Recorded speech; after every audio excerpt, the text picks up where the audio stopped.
एक चतुर्युग में सतयुग, त्रेता, द्वापर और कलयुग, ये चारों युग आते हैं। इनका कुल समय चारों युगों का 43,20,000 होता है। ऐसे 70,000 बार शिव की मृत्यु के उपरांत एक ब्रह्मांड का विनाश होगा और इस सरपुरुष यानी इनके पिता इस काल रूपी ब्रह्म की मृत्यु होगी। यहाँ मृत्यु होगी, मरते समय पूरे ब्रह्मांड में आग लगेगी और दुर्गा भी मरेगी और ये भी मरेगा। केवल उस समय इनका शरीर भी काल का यानी सरपुरुष का और दुर्गा का शरीर भी बुरी तरह जलेगा। ये भी हाहाकार मचाएंगे, बहुत बुरा हाल, बुरी तरह रोएंगे। परम पिता परमात्मा पूर्ण ब्रह्म सारी सृष्टि के रचनहार कुल मालिक कबीर परमेश्वर जी हैं, कबीर देव जी हैं, परम पूज्य कबीर भगवान हैं। वो परम पिता परमात्मा सन 1398 में विक्रमी संवत 1455 ज्येष्ठ सुदी पूर्णमासी को सत्यलोक से अपने सनातन परम धाम से गति करके वहाँ से प्रस्थान करके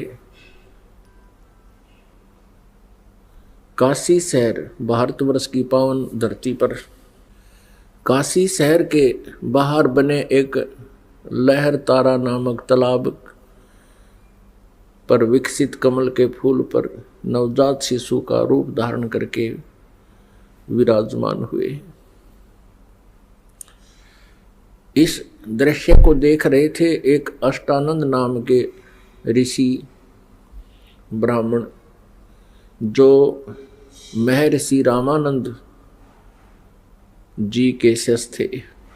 इन परमेश्वर को शिशु रूप में प्रकट परमेश्वर परम अक्षर ब्रह्म को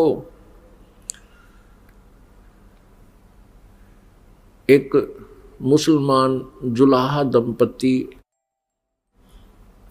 उठा ले गए थे। वो मुसलमान जुलाहा दंपति पहले हिंदू थे। उसी जन्म में गौरी शंकर और सरस्वती उनका नाम था। गौरी शंकर पुरुष का, सरस्वती उसकी पत्नी का। भगवान शिव के उपासक थे। मुसलमानों ने उनको जबरदस्ती मुसलमान बना दिया था। हिंदू ब्राह्मणों ने उनको समाज से निकाल दिया था, उनकी सब हिंदू क्रियाओं को बंद करवा दिया था।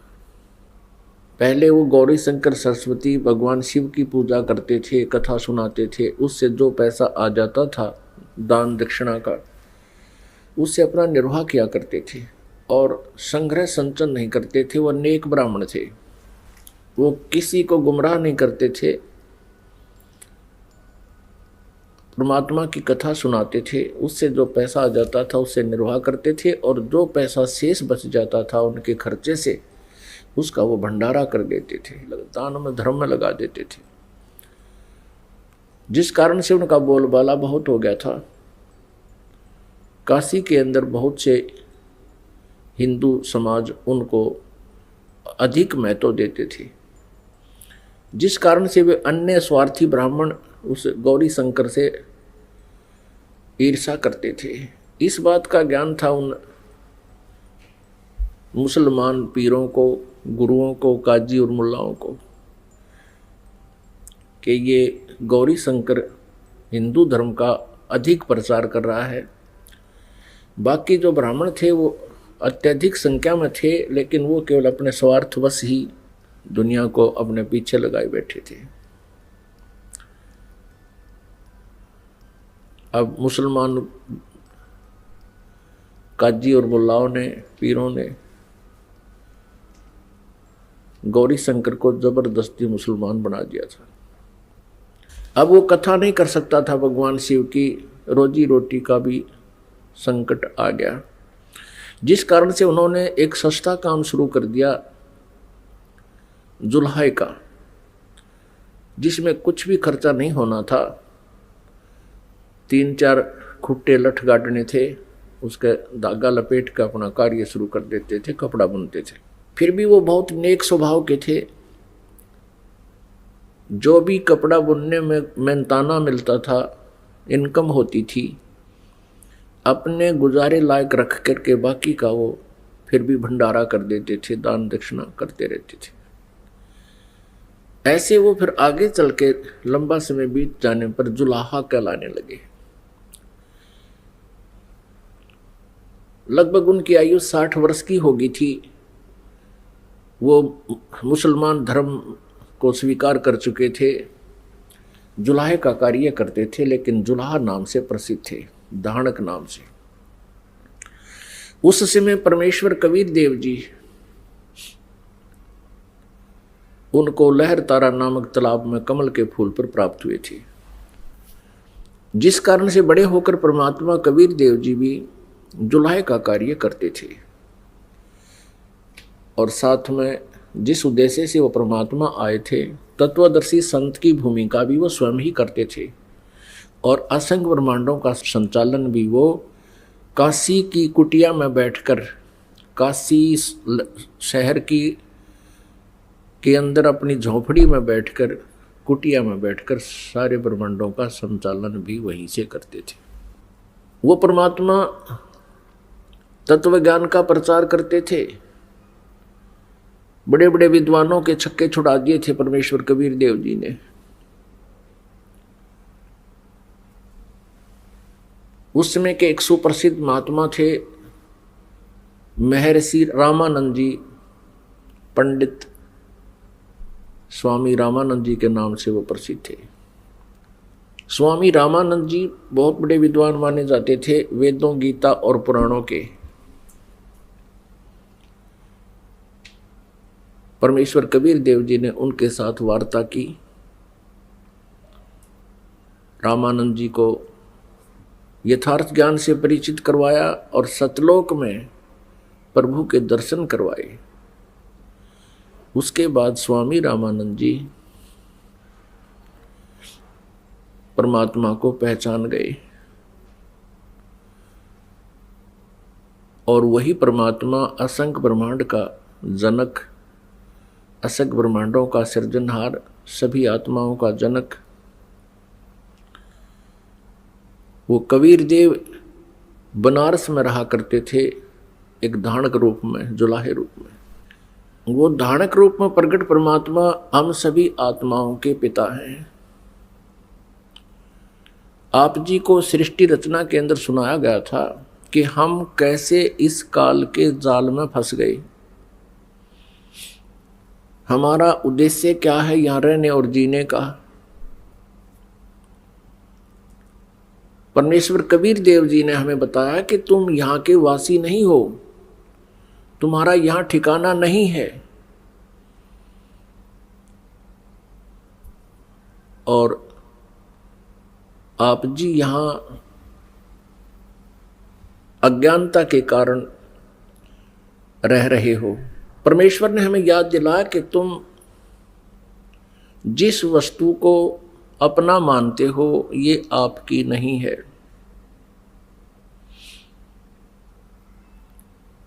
और आप सतलोक के रहने वाले हो।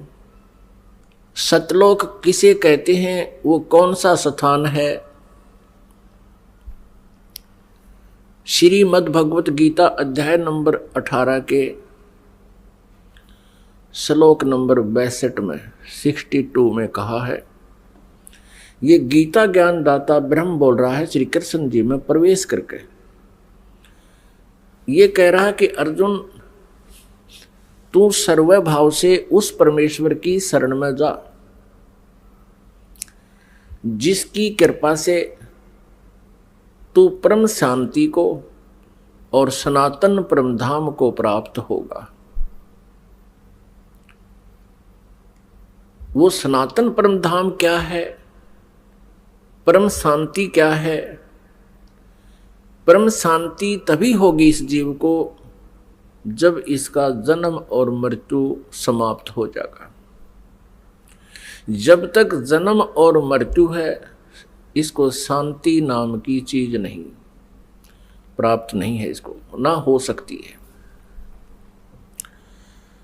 जन्म और मृत्यु समाप्त होने के बाद हम कहाँ रहेंगे, कहाँ जाएंगे? हम सतलोक में सनातन परम धाम में रहेंगे, जहां जाने के बाद भक्त साधक फिर लौटकर इस संसार में कभी नहीं आते। पुण्यात्माओं, अभी तक जिस भी संत आचार्य ऋषि मंडलेश्वर से प्रश्न किया जाता है कि गीता ज्ञानदाता अपने से अन्य है, किस परमेश्वर की शरण में जाने को कह रहा है, जो गीता जी अध्याय नंबर 18 के श्लोक नंबर 62 में प्रमाण है। ये तत्वज्ञानहीन ऋषि मंडलेश्वर आचार्य और गुरु ये श्री कृष्ण जी को सर्वेश्वर मानते हैं। श्री कृष्ण जी कहो चाहे श्री विष्णु जी कहो, श्री कृष्ण जी और विष्णु जी को वो एक मानते हैं, केवल रूपांतर है। और जिस कारण से वो कहते हैं कि भगवान से और कौन हो सकता है, भगवान से उत्तम और कौन हो सकता है, भगवान से श्रेष्ठ कौन हो सकता है, जिसकी शरण में जाने को कहे, तो भगवान अपनी ही शरण में जाने को कहता है। अरे उसकी शरण में तो अर्जुन पहले ही विद्यमान था। गीता जी अध्याय नंबर 2 के श्लोक नंबर 7 में स्पष्ट कहता है अर्जुन कि हे भगवान, मैं आपकी शरण हूँ, आपका शिष्य हूँ, और हमारे जो हित में हो वो बातें मुझे बता, मेरी बुद्धि काम करना बंद करेगी। तो ये स्वयं भी भ्रमित हैं, ये आचार्य और मंडलेश्वर गुरु पवित्र हिंदू धर्म के, और जनता को भी भ्रमित करें, क्योंकि इनको तत्व ज्ञान नहीं था। और तत्व ज्ञान के बिना सदग्रंथ समझ में नहीं आ सकते। वैसे तो गीता ज्ञानदाता केवल गीता अध्याय नंबर 18 के श्लोक 62 में ही नहीं कह रहा कि उस परमेश्वर की शरण में जा, वह तो गीता अध्याय नंबर 18 के श्लोक 66 में भी यही कह रहा है कि सर्वधर्मान परित्यज माम एकम शरणम व्रज अहम तवा सर्व पापेभ्यः मोक्षामि मा शुच। अब इनने को इसी दृष्टिकोण से, इन अनुवादकर्ताओं ने इसी दृष्टिकोण से कि भगवान श्री कृष्ण से ऊपर और कौन भगवान हो सकता है, जिसकी तरफ गीता ज्ञानदाता जाने का संकेत करे और कहे, इसलिए इन्होंने व्रज का अर्थ भी उल्टा कर दिया। व्रज का अर्थ जाना होता है, इन्होंने अज्ञानता के कारण अनुवाद के अंदर आना कर दिया। जैसे एक इंग्लिश वर्ड है गो, उसका अर्थ है जाना, और उसका अर्थ कोई करता है कम, कहीं किसी सेंटेंस में कम मीन आना और गो मीन जाना, तो वो उस सेंटेंस को समझ नहीं सका, जिस कारण से अर्थ उल्टा कर दिया, गो माने आना कर दिया। ये गलत कर दिया, बिल्कुल गलत कर दिया। वर्ज माने जाना होता है, आना नहीं होता। तो इस रहस्य को अभी आपके समक्ष बताते हैं कि श्री कृष्ण जी इज विष्णु जी, ये सभी मानते हैं, और श्री विष्णु जी सतोगुण है, ये भी मानते हैं। ये तो अंडरस्टूड है, हम बहुत बार पढ़ चुके हैं, सुन चुके हैं। और श्री ब्रह्मा जी रजोगुण है और श्री शिव जी तमोगुण है। जैसा कि आपको सृष्टि रचना में बताया था कि इन तीनों गुणों की भक्ति करने वाले प्राणी मोक्ष प्राप्त नहीं करते। रजगुण ब्रह्मा, सतगुण विष्णु, तमगुण शिव जी। श्रीमद् भगवत गीता अध्याय नंबर 7 के श्लोक 12 से लेकर 15, 20 से लेकर 23, इनमें यही स्पष्ट किया गया है कि त्रिगुणमयी माया, तीनों गुण रजगुण ब्रह्मा, सतगुण विष्णु, तमगुण शिव जी से जो भी लाभ प्राप्त हो रहा है, तत्व ज्ञानहीन प्राणी उन्हीं तक सीमित हैं, उन्हीं की पूजाएं करते रहते हैं। वो मुझे नहीं बजते। गीता ज्ञानदाता ब्रह्म कह रहा है श्री कृष्ण जी में प्रवेश करके। 7वें अध्याय के 16 से लेकर 18 तक उन 3 श्लोकों में अपने विषय में कह रहे हैं गीता ज्ञानदाता कि मेरी साधना भी 4 प्रकार के करते हैं। एक अर्थार्थी, आर्थ, जिज्ञासु और ज्ञानी। इन तीनों को रिजेक्ट करता है गीता ज्ञानदाता और चौथे ज्ञानी को कहता है कि वो मुझे बहुत अच्छे लगते हैं क्योंकि उन्होंने अन्य देवताओं की पूजा त्याग कर केवल मुझ ब्रह्म की साधना ही प्रारंभ कर दी है। वो फिर 7वें अध्याय के 18वें श्लोक में कहता कि वो ज्ञानी आत्मा है तो नेक भद्र पुरुष है, लेकिन उनको तत्व ज्ञान ना होने से, परम अक्षर ब्रह्म की जानकारी ना होने से वो मेरे वाली अनुत्तम घटिया साधना में ही लीन है। अनुत्तम माने व्यर्थ।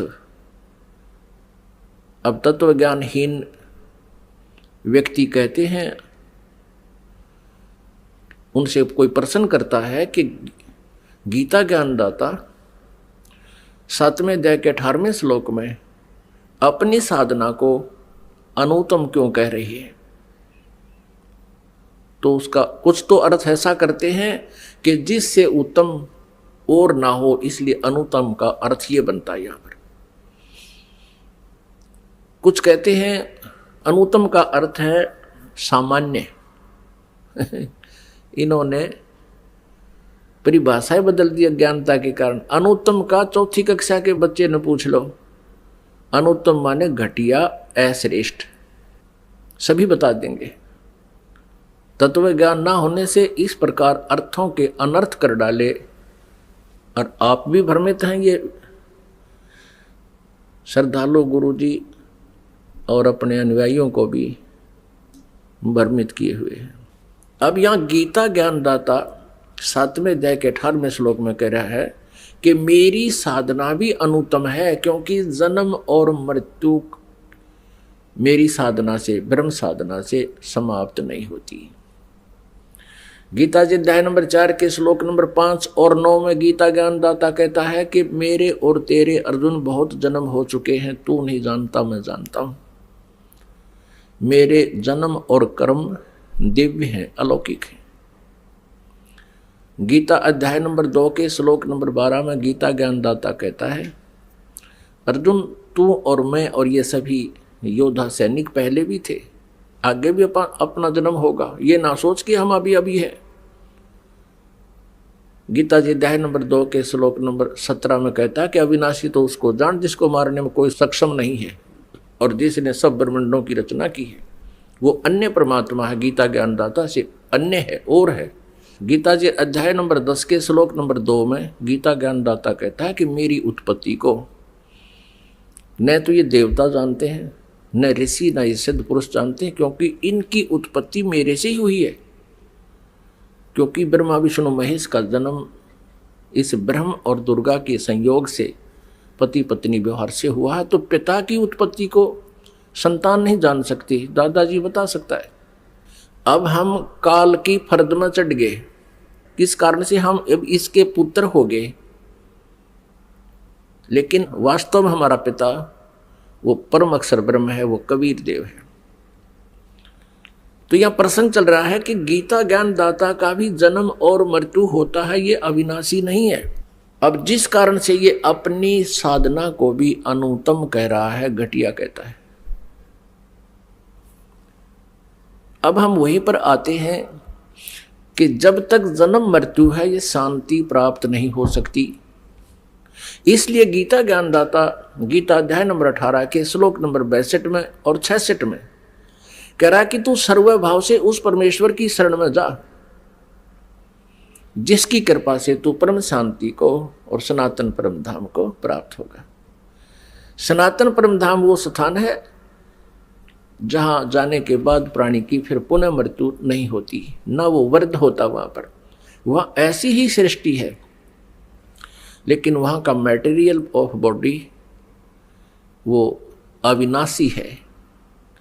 वहाँ का जो हमें शरीर मिलेगा वो नाश नहीं होता, उसमें वृद्ध अवस्था नहीं है, वहां में नाड़ी का जोड़ जुगाड़ नहीं है, वहां पर हम जितना आहार करेंगे वो बॉडी में ही कंज्यूम हो जाएगा, उसका विसर्जन नहीं है। बहुत सुंदर आहार है वहां पर, हर तरह के संकट से वहां बचा जाएगा, वहां परम शांति होगी। अब यहाँ तक किसी का कमजोरी है तो किसी का दोस्त लाग गए, किसी का डाइजेस्टिव सिस्टम खत्म हो रहा है कि तो बहुत तरह की समस्याएं इस शरीर में हमारे साथ रहती हैं। तो वहाँ ये भी नहीं है, तो परम शांति होगी, जन्म मृत्यु नहीं होगा, किसी का कोई कर्ज लोन नहीं होगा, और वहाँ कोई किसी के ऊपर एक प्रभु को छोड़कर अन्य कोई प्रभु नहीं होगा, सब एक जैसे दास भाव में रहेंगे। तो वहाँ एक जैसा आहार, एक जैसे रहन सहन, वहाँ राग द्वेष ऑटोमेटिकली समाप्त हो जाता है। अब गीता ज्ञानदाता से अर्जुन ने पूछा, गीता अध्याय नंबर 8 के श्लोक नंबर 1 में,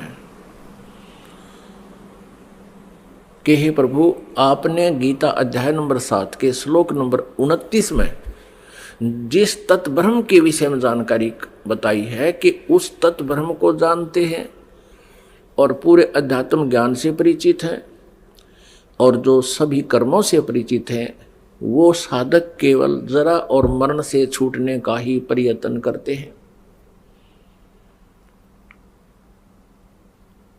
तो किम तत्ब्रह्म 8वें अध्याय के प्रथम मंत्र में गीता ज्ञानदाता से अर्जुन ने पूछा, वो किम तत्ब्रह्म, वो तत्ब्रह्म क्या है जिसको जानने के बाद फिर व्यक्ति केवल जरा और मरण से, जरा माने बुढ़ापा, वृद्धावस्था और मरण मृत्यु से ही छूटने का प्रयत्न करते हैं, इस संसार की किसी वस्तु की इच्छा नहीं रखते। तो वो किम तत्ब्रह्म, वो कौन है वो तत्ब्रह्म, क्या है वो तत्ब्रह्म? गीता ज्ञानदाता ने 8वें अध्याय के 3 श्लोक में उत्तर दिया है कि वो परम अक्षर ब्रह्म है। अपने आत्माओं, गीता ज्ञानदाता श्री कृष्ण में प्रवेश करके वो ब्रह्म है, सरपुरुष है, ये काल रूपी ब्रह्म है। इसके विषय में जानकारी आप जी को सृष्टि रचना से मिलेगी, जो कि आपको पहले सुनाया जा चुका है। अब वो कहता है 8वें अध्याय के 13वें श्लोक में गीता जी में, अर्जुन ओम इति एकाक्षरम ब्रह्म व्यवहारण माम अनुसमरण ये प्रयाति तजंदेहम स याति परमाम गतिम।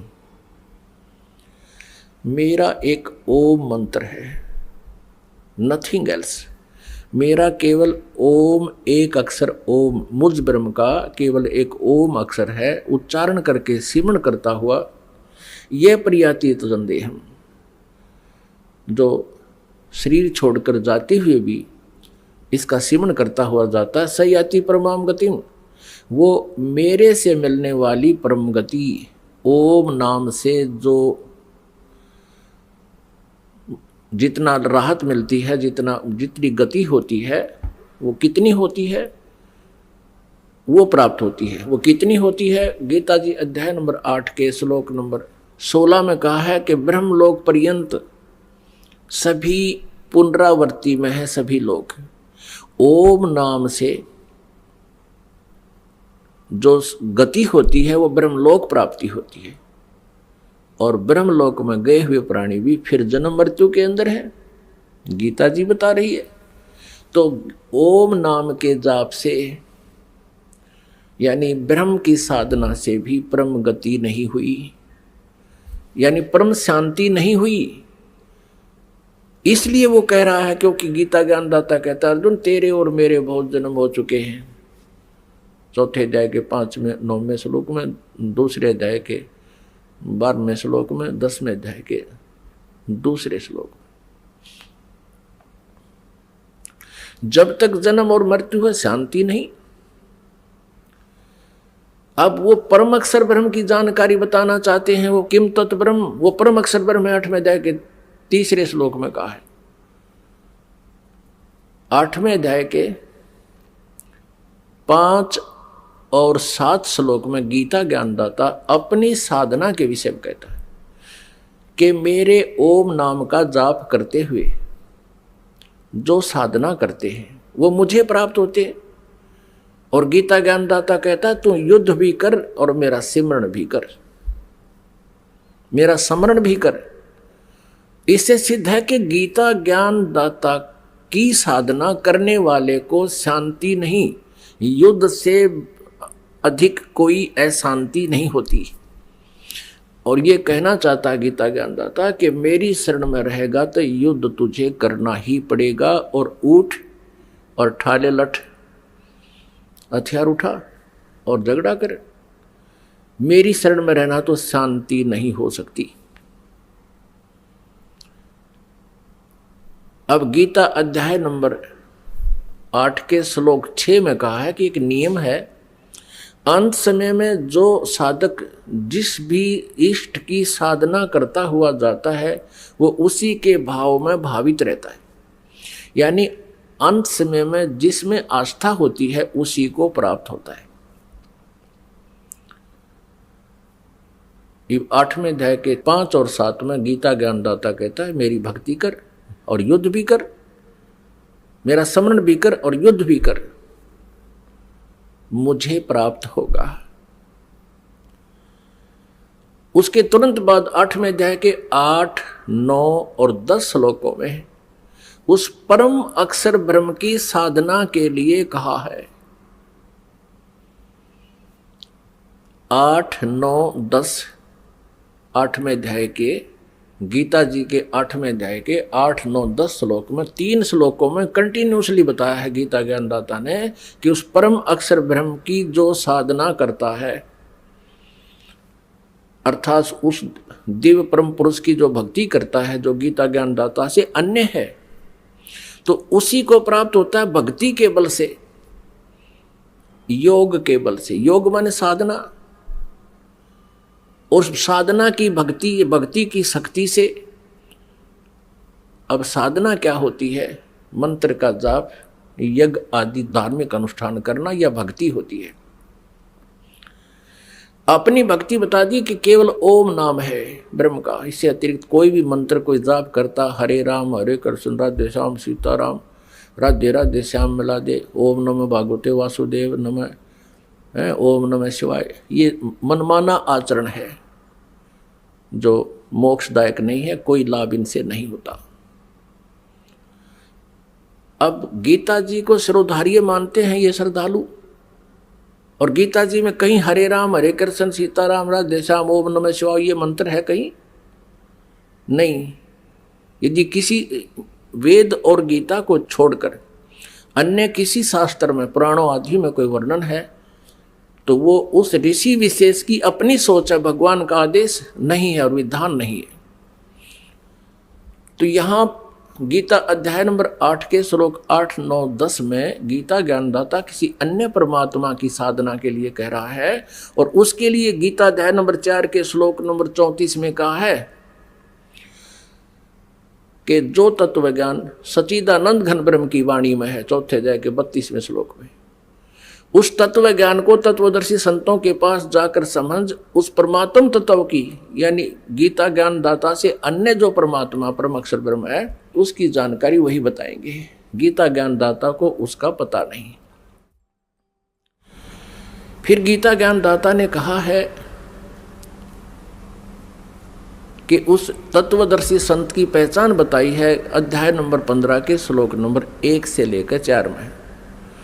1 में बताया है कि उल्टा लटका हुआ संसार रूपी वृक्ष है, ऊपर को मूल मालिक तो जड़ है उसकी, और नीचे तीनों गुणों रूपी शाखा है, रजगुण ब्रह्मा सतगुण विष्णु तम गुण शिव जी। और इस पूरे संसार रूपी वृक्ष के सभी विभागों को, जड़ कौन है, तना कौन है, डार कौन है, शाखा कौन है, पत्ते कौन है, जो संत ये बता देगा, बिल्कुल डिफाइन कर देगा भिन्न भिन्न, स वेदविद, वो वेद के तात्पर्य को जानने वाला है, अर्थात वो तत्वदर्शी संत है। परमेश्वर कबीर देव जी स्वयं आए थे, उस समय स्वयं ही वो तत्व ज्ञान का प्रचार करते थे। कहते थे अक्षर पुरुष एक पेड़ है, निरंजन वा की डार, और तीनों देवा शाखा हैं, ये पात रूप संसार। अब यहां अक्षर पुरुष आया है। अक्षर पुरुष एक पेड़ है, जैसे जमीन से बाहर जो हिस्सा दिखाई देता है तुरंत बाद वो तना होता है। अक्षर पुरुष तो तना है उस पेड़ का, संसार रूपी वृक्ष का। और सरपुरुष जिसे ज्योति निरंजन भी कहते हैं, काल रूपी ब्रह्म भी कहते हैं, जिसे ब्रह्म भी कहा जाता है, वो डार है जो तने से तुरंत निकलती है, मोटी डार। और डार के फिर 3 शाखा, आगे शाखाएं होती हैं पतली पतली, वो तीनों गुण रूपी शाखा है, रजगुण ब्रह्मा सतगुण विष्णुतम गुण शिव जी और पात रूप संसार। हम फिर आगे पत्ते रूप में हैं। और जड़ जो है वो गुप्त है, प्रोक्ष है। अब श्रीमद् भगवत गीता वेदों का सारांश है, कोड वर्डों में संक्षिप्त ज्ञान है। और इसमें कुछ गीता ज्ञान दाता का अपना मत है, इसके अपने विचार हैं। गीता ज्ञान दाता में जहां इसके अपने विचार हैं वो मान्य नहीं है, जो वेदों से नहीं मिलते हैं। तो यजुर्वेद अध्याय नंबर 40 के मंत्र नंबर 15 में स्पष्ट किया है, वायु अनिलम अथ इदम भस्मांतम शरीरम ओम कर्तु समर किलबे समर और कर्तुम समर। अब वेद ज्ञान भी ये ब्रह्म दे रहा है, वहाँ इसका कोई स्वार्थ नहीं था, कोई अटकल लगाने का, कोई युद्ध कराने का, इसलिए इसने स्पष्ट ज्ञान दिया है। और यहाँ गीता ज्ञान बोलते समय इसका उद्देश्य केवल युद्ध करवाना ही था, क्योंकि अर्जुन मना कर रहा था और श्री कृष्ण भी पहले मना कर रहे थे। अब श्री कृष्ण में प्रवेश करके ये काल ये युद्ध करवाना चाह रहा था, इसलिए इसने अपना मत भी प्रवेश कर दिया श्रीमद् भगवद गीता में। तो यजुर्वेद अध्याय नंबर 40 के श्लोक नंबर 17 में अंतिम अध्याय है यजुर्वेद का 40वां, और 17वां मंत्र भी अंतिम है, यानी यजुर्वेद का निष्कर्ष है उसके ऊपर। उसमें लिखा है कि ये वेद ज्ञानदाता ब्रह्म है, ये कह रहा है कि वो परम अक्षर जो पूर्ण परमात्मा है वो तो परोक्ष है, वो तो गुप्त है ऊपर, और मैं ब्रह्म हूँ, मैं ब्रह्म लोक रूपी आकाश में रहता हूँ, मेरा ओम नाम है, वो गुप्त है। तो यहाँ गीता अध्याय नंबर 15 के श्लोक 1 से 4 में है और 16 और 17 में है। ये निर्णायक ज्ञान है इस पूरे अध्यात्म ज्ञान का। अब यहां बताया कि अक्षर पुरुष एक पेड़ है और निरंजन ये सरपुरुष है, सरपुरुष, इसको सरपुरुष भी कहते हैं निरंजन, वाकी डार और तीनों देवा शाखा हैं, ये पात रूप संसार। अब आपको दिखाते हैं एक चित्र, श्रीमद् भगवत गीता अध्याय नंबर 15 के श्लोक नंबर 1 से 4 और 16-17 को समझने के लिए इस चित्र का देखना अनिवार्य है। अब देखिएगा संसार रूपी वृक्ष का चित्र। ये समझो एक संसार रूपी वृक्ष है, उल्टा लटका हुआ, ऊर्ध्व मूलम अधः शाखम, ऊपर को जड़ और नीचे को तीनों शाखा वाला यह संसार रूपी पीपल का अविनाशी वृक्ष कहा गया है। और इसके छंदासी यानी जिसके विभाग पत्ते आदि जो हैं, जो इनको जानता है, इन सभी विभागों को जो जानता है, स वेदविद, वो तत्वदर्शी संत है। यहां देखिएगा, अब ये जो जमीन से बाहर दिखाई देता है ये एक पेड़ कहलाता है। अक्षर पुरुष एक पेड़ है और निरंजन ये मोटी डार, निरंजन वाकी डार, ये अक्षर पुरुष तो तना है, इसको परब्रह्म भी कहते हैं, अक्षर पुरुष भी कहते हैं और परब्रह्म भी कहते हैं, यानी ब्रह्म से नेक्स्ट।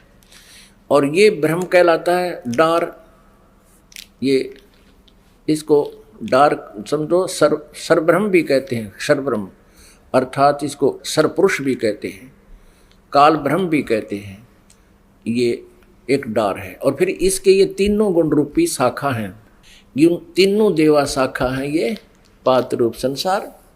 अब हम और आप तो यहाँ लटके हुए हैं, इनसे आगे हैं। अक्षर पुरुष एक पेड़ है, निरंजन वाकी डार, यानी इस ज्योति निरंजन भी कहते हैं इस सरपुरुष भी कहते हैं, ये ब्रह्म भी प्रसिद्ध हो रहा है। और तीनों देवा शाखा है, ये पात रूप संसार। अब ये जड़ कौन है? ये परम अक्षर ब्रह्म है, जो तीनों लोकों में प्रवेश करके सबका धारण पोषण करता है। ये परम अक्षर ब्रह्म है, पूर्ण ब्रह्म है, परमेश्वर है। अब आप जी को श्रीमद् भगवत गीता दिखाते हैं, देखिएगा। ये है श्रीमद् भगवत गीता, जयदयाल गोविंद का इसके अनुवादक है। अध्याय नंबर 15, अथ पंचदशो अध्याय। इसका प्रथम मंत्र ये देखिएगा। ऊर्ध्व मूलम अधः शाखम। ऊर्ध्व माने ऊपर को, अधः माने नीचे को। अश्वत्थम प्राहु अव्यम। छंदासी यस्य प्रणानी ये तम वेद स वेदवित। ये प्रथम मंत्र है। इसका अर्थ है कि ऊपर को जड़ वाला, नीचे को शाखा वाला, ये संसार रूपी पीपल का वृक्ष अविनाशी कहा गया है। छंदासी यस्य प्रणानी, इसके विभाग हैं पत्ते आदि। और ये तम वेद यानी संसार रूपी वृक्ष के सभी विभागों को जो जानता है, स वेदवित, वह वेद के तात्पर्य को जानने वाला है, अर्थात वह तत्वदर्शी संत है। इनका अनुवाद देखिएगा। आदि पुरुष परमेश्वर मूल वाले, और अधः शाखम, यहां अधः का अर्थ इन्होंने गलत कर दिया, ब्रह्मा रूप मुख्य शाखा वाले नहीं। अधः माने नीचे करना चाहिए। देखो दूसरे श्लोक में 2 बार अधः, मूल पाठ में अधः अधः 2 बार है, और इन्होंने यहां अनुवाद ठीक किया है। इसमें इसका अनुवाद यहां कराया। अधः माने नीचे, अधः माने नीचे, और अधः माने नीचे, बिल्कुल ठीक है। यहां ये विचलित हो गए। प्रथम श्लोक में 15वें अध्याय के में इन्होंने अधः का अर्थ गलत कर दिया। ब्रह्मा रूप मुख्य शाखा वाले, इनकी बुद्धि इन ब्रह्मा विष्णु महेश से ऊपर गई ही नहीं, इस करके अनर्थ कर डाले इन सदग्रंथों के अर्थों के। आदि पुरुष परमेश्वर, ऊपर को तो ऊर्ध्व मूलम यह लिखना था, ऊपर को जड़ वाले, ऊपर को जड़ तो आदि पुरुष परमेश्वर मूल रूपी वो भगवान परम अक्षर ब्रह्म है। और नीचे को तीनों गुण रूपी शाखा है। तीनों आगे गुण रूपी भी दिखाएंगे आपको। संसार रूपी पीपल के वृक्ष को अविनाशी कहते हैं, वेद जिसके पत्ते कहे गए हैं। छंदासी का अर्थ है वेद करते, छंद माने विभाग होते हैं, पत्ते आती उसके विभाग कहे गए हैं। उस संसार रूपी वृक्ष को जो मूल सही तत्व से जानता है, यानी जड़ से लेकर सबको जानता है, स वेदवित। स वह वेदवित माने वेद के तात्पर्य को जानने वाला है, अर्थात वो तत्वदर्शी संत है। अब दूसरे श्लोक में देखिए 15वें अध्याय के। अधः च ऊर्ध्व, ऊर्ध्वम प्रचरता तस्य शाखा गुण प्रवर्धा। विषय परवाला अधः च मूलानी अनुसंततानी कर्मानुबंधनी मनुष्यलोके। इसका अर्थ इन्होंने कैसे किया है? उस संसार रूपी वृक्ष की तीनों गुण रूप रजगुण ब्रह्मा, सतगुण विष्णु, तमगुण शिवजी रूपी शाखा है। ये अपने सदग्रंथ बता रहे थे, ये कोड वर्ड है, इसलिए एक तत्वदर्शी संत बता सकता है। अब यहाँ कंसेप्ट क्लियर करेंगे कि रजगुण ब्रह्मा, सतगुण विष्णु, तमगुण शिवजी है। अभी आपको दिखाते हैं मार्कंडे पुराण में मार्कंडे जी कह रहे हैं कि तीनों देवता ब्रह्मा विष्णु महेश, रजगुण ब्रह्मा, सतगुण विष्णु, तमगुण शिव जी है। ये देखिएगा, ये गीता प्रेस गोरखपुर से प्रकाशित है, और इसके 123 पृष्ठ पर आप देखिएगा, 123 पृष्ठ पे। और यहाँ से मार्कंडे जी इसका विवरण बता रहे हैं। मार्कंडे जी बोले 122 पे, अब 123 पर आ जाते हैं हम यहाँ पर। इस तरह स्वयंभू परमात्मा की 3 अवस्थाएं होती हैं, रजोगुण प्रधान ब्रह्मा, तमोगुण प्रधान रुद्र और सत्व प्रधान विश्व पालक विष्णु हैं। ये ही 3 देवता हैं और ये ही 3 गुण हैं। पुण्यात्मा, ये तत्व ज्ञान हमारे पास नहीं था, हमने लोकवेद सुन रखे हैं। लोकवेद माने दंत कथाएं, और उस लोकवेद के सुनते सुनते हमारे कान बहरे हो लिए, और सभी ने वही झूठा ज्ञान ग्रहण है उसको सुनने में कोई ऑब्जेक्शन नहीं। जहाँ से जिस ऋषि संत में आचार्य मंडलेश्वर से गुरु से हम सुनते आए हिंदू धर्म में, तो यही लोकवेद सुनाते थे। सबने एक जैसा ज्ञान दे दिया, हमने स्वीकार कर लिया। और वो साथ में ये भी कहते थे ये पुराण में ऐसा लिखा है, गीता जी में ऐसा लिखा है, वेदों में ऐसा लिखा है, हम उसी के आधार से बता रहे हैं। तो हमने ये सोचा था कि ये संस्कृत के ज्ञाता हैं और इन्होंने अच्छी तरह सदग्रंथों को समझा होगा। हमारे पूर्वज अशिक्षित थे, उन्होंने इन चतुर लोगों को तत्व ज्ञान तत्वदर्शी संत मानकर प्रत्येक इनकी झूठी कथाओं को स्वीकार कर रखे। आज उस झूठ को हटाने के लिए, अज्ञान को हटाने के लिए ये सदग्रंथ रूपी टॉर्च आपको फिर से दिखानी होगी। और इनके दिखाए बिना ये फिर विरोध करवा देंगे, जनता को भ्रमित कर देंगे। जैसे परमात्मा कबीर जी का दुश्मन बना दिया था इन नकली गुरु आचार्यों ने। कहा करते कबीर जी तो झूठ बोलते हैं, ये ब्रह्मा विष्णु महेश के माता पिता बताते हैं। ब्रह्मा विष्णु महेश के कोई माता पिता नहीं है, ये अजर व अमर हैं। तो सारी जनता को परमात्मा के पीछे लगा दिया था, बहुत बुरा हाल करवाया था। तो इसलिए ये लालटेन दिखाई जा रही है कि अब इस रोशनी में कोई धोखा ना खावे और हमसे कोई विरोध ना करे। ये सदग्रंथ तो पुण्यात्माओं ऐसी है, समझो अंधे की लालटेन। मुझे इन अपने सदग्रंथों की अब जरूरत नहीं रही थी। क्यों नहीं रही थी? क्योंकि गीता अध्याय नंबर 4 के श्लोक नंबर 32 में जिस तत्व ज्ञान के विषय में कहा है, और चौथे अध्याय के 34वें श्लोक में सच्चिदानंद घन ब्रह्म की वाणी को तत्व ज्ञान कहा है और उसको तत्वदर्शी संतों से पूछने को कहा। तो वो तत्वदर्शी संत दास को मिल गया था और वो सच्चिदानंद घन ब्रह्म की वाणी वो तत्व ज्ञान दास के पास उपलब्ध था, जिसमें ये सभी ज्ञान तो दास आपको सदग्रंथों से भी रूबरू करा रहा है। ये पहले विद्यमान था उस 5वें वेद में।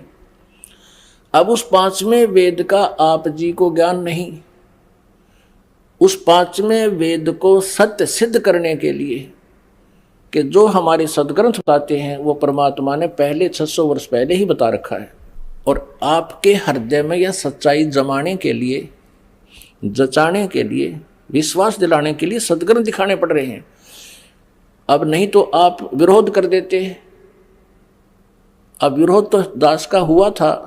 ये क्रोथा कांड इसी का परिणाम था कि सदग्रंथों के आधार से दास सत्य बता रहा था और जिन अज्ञान सुन रखा था उनके आचार्यों ने, गुरुओं ने उन भोली आत्माओं को भ्रमित करके ये क्रोथा कांड करा दिया।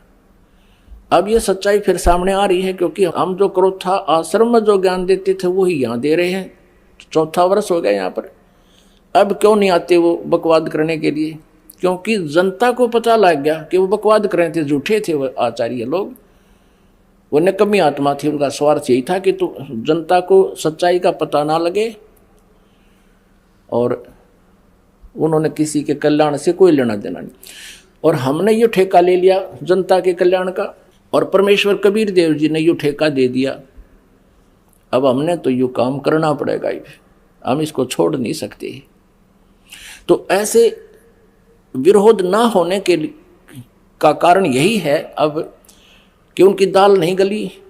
नहीं तो पहले के जुल्म करवा दिया इन अज्ञानी लोगों ने, ऐसे नकली गुरुओं और आचार्यों ने। ईसा मसीह जी को भी ऐसे ही कहा था ये झूठा है, ऐसा है, उनको भी क्रश करवा दिया। लेकिन अब इनकी दाल नहीं गलेगी, क्योंकि सदग्रंथ अपने पास है, हम सब शिक्षित हैं, शिक्षा का हमें लाभ भी अब मिलेगा। तो इस सदग्रंथों को आपके रूबरू कराना इस दास का उद्देश्य है। आपको लालटेन यानी रोशनी दिखाना, कहीं मेरे से विरोध ना कर बैठो और सच्चाई से फिर वंचित रह जाओ। एक अंधा व्यक्ति अंधेरे में रात्रि के समय जगती हुई लालटेन लेके जा रहा था। ये समझ लो टॉर्च लालटेन होती थी, इसमें तेल डाला जाता था, वो जलती थी। आगे से बच्चे आ रहे थे उछल कूद करते हुए। अंधे व्यक्ति ने कहा कि बेटा देखियो, मैं अंधा हूं, मुझे दिखाई नहीं देता है, मैं अंधा हूं, ध्यान से चलना। अब बच्चों ने पूछा कि बाबा सचमुच तुम अंधे हो? हाँ बेटा मैं अंधा हूं, मुझे दिखाई नहीं देता।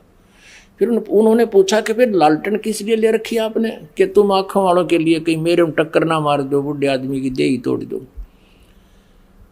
ये लालटेन तुम्हारे लिए ले रखी है बेटा।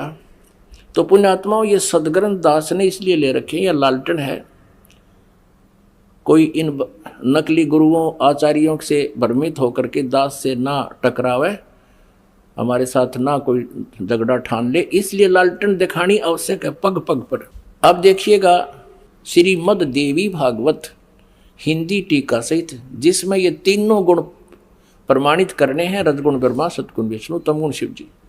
अथ देवी भागवतम सभाष्टीकम सहमात्यम, खेमराज श्री कृष्ण दास प्रकाशन बंबई। अब तीसरे स्कंद पर आते हैं। अथ श्री मद देवी भागवते भाषा टीका युक्ते तृतीय स्कंद प्रारंभते। अब इसके 11 नंबर पृष्ठ पर आपको दिखाते हैं। ये 11 नंबर पृष्ठ है और ये है 5वां अध्याय, तृतीय स्कंद का 5वां अध्याय, और 5वें अध्याय का 8वां मंत्र हम पढ़ेंगे श्लोक। ये 7वां श्लोक समाप्त हुआ, 8वां प्रारंभ होता है। हे माता, भगवान शंकर जी कह रहे हैं दुर्गा से, अपनी माँ से, हे माता, यदि हमारे ऊपर सदा आप दया युक्त हो तो हमको यानी मुझे तमोगुण में किस प्रकार प्रदान किया है, ब्रह्मा रजोगुण और हरि यानी विष्णु को सतोगुण क्यों युक्त किए।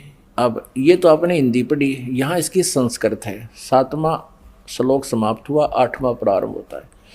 यदि दया धर्मना न सदा अंबिके कथम अहम विहिता च, यदि आप दयालु हैं हमारे ऊपर तो हमें क्यों बना दिया, कथम अहम विहिता च, मैं क्यों बना दिया, तमोगुण है, ओह तमोगुण। और कमल जय, कमल से उत्पन्न होने वाले ब्रह्मा को रजोगुण संभव, उसको रजोगुण क्यों बनाया, सुविहिता क्यों सतोगुण हरि, और विष्णु जी को आपने सतोगुण क्यों बना दिया। पुण्यात्माओं, अब आपके समझ में आएगा पवित्र श्रीमद् भगवत गीता जी का अमृत ज्ञान। ऊर्ध्व मूलम अधः शाकम अश्वत्थम प्राहु अवम छंदासी यस्य प्रणानी ये तम वेद स वेदवित। 15वें अध्याय का प्रथम मंत्र कि ऊपर को जड़ और नीचे को शाखा वाला ये अविनाशी पीपल का वृक्ष कहा गया है।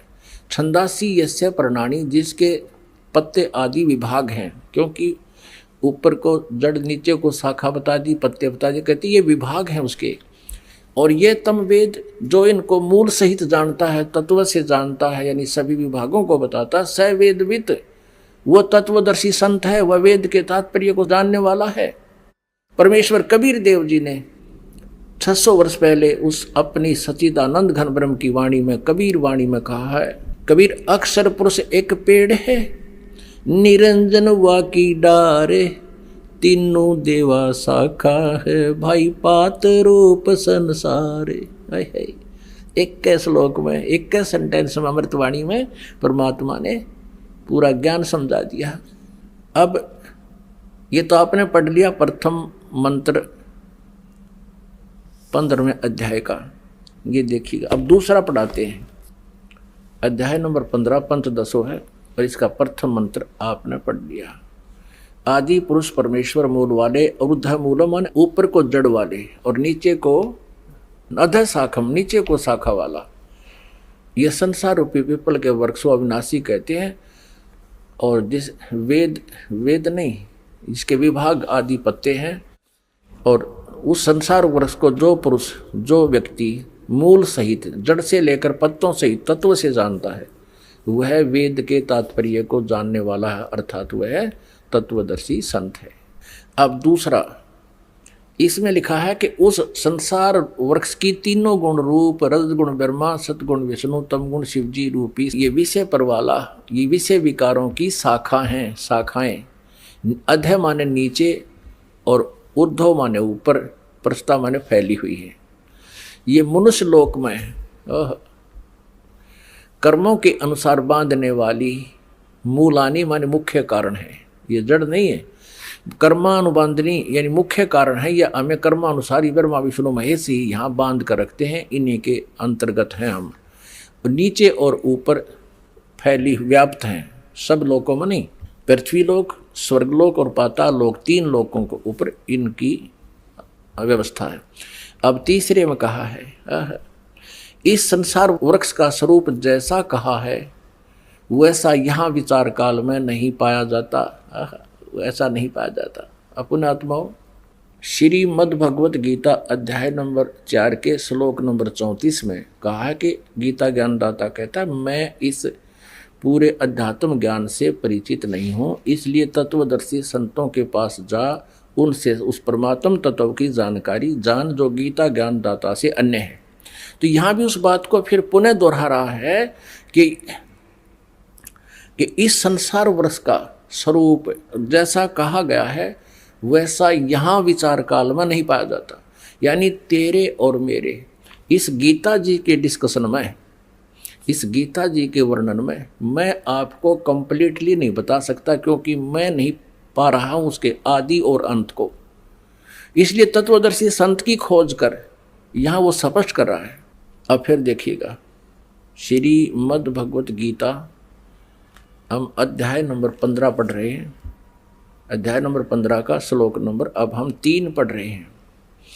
इस संसार वर्ष का स्वरूप जैसा कहा है वैसा यहाँ विचार काल में नहीं पाया जाता, क्योंकि न तो इसको आदि है और न अंत है। गीता ज्ञानदाता कहता मुझे नहीं पता इसके आदि और अंत का, और न इसकी अच्छी प्रकार से स्थिति है।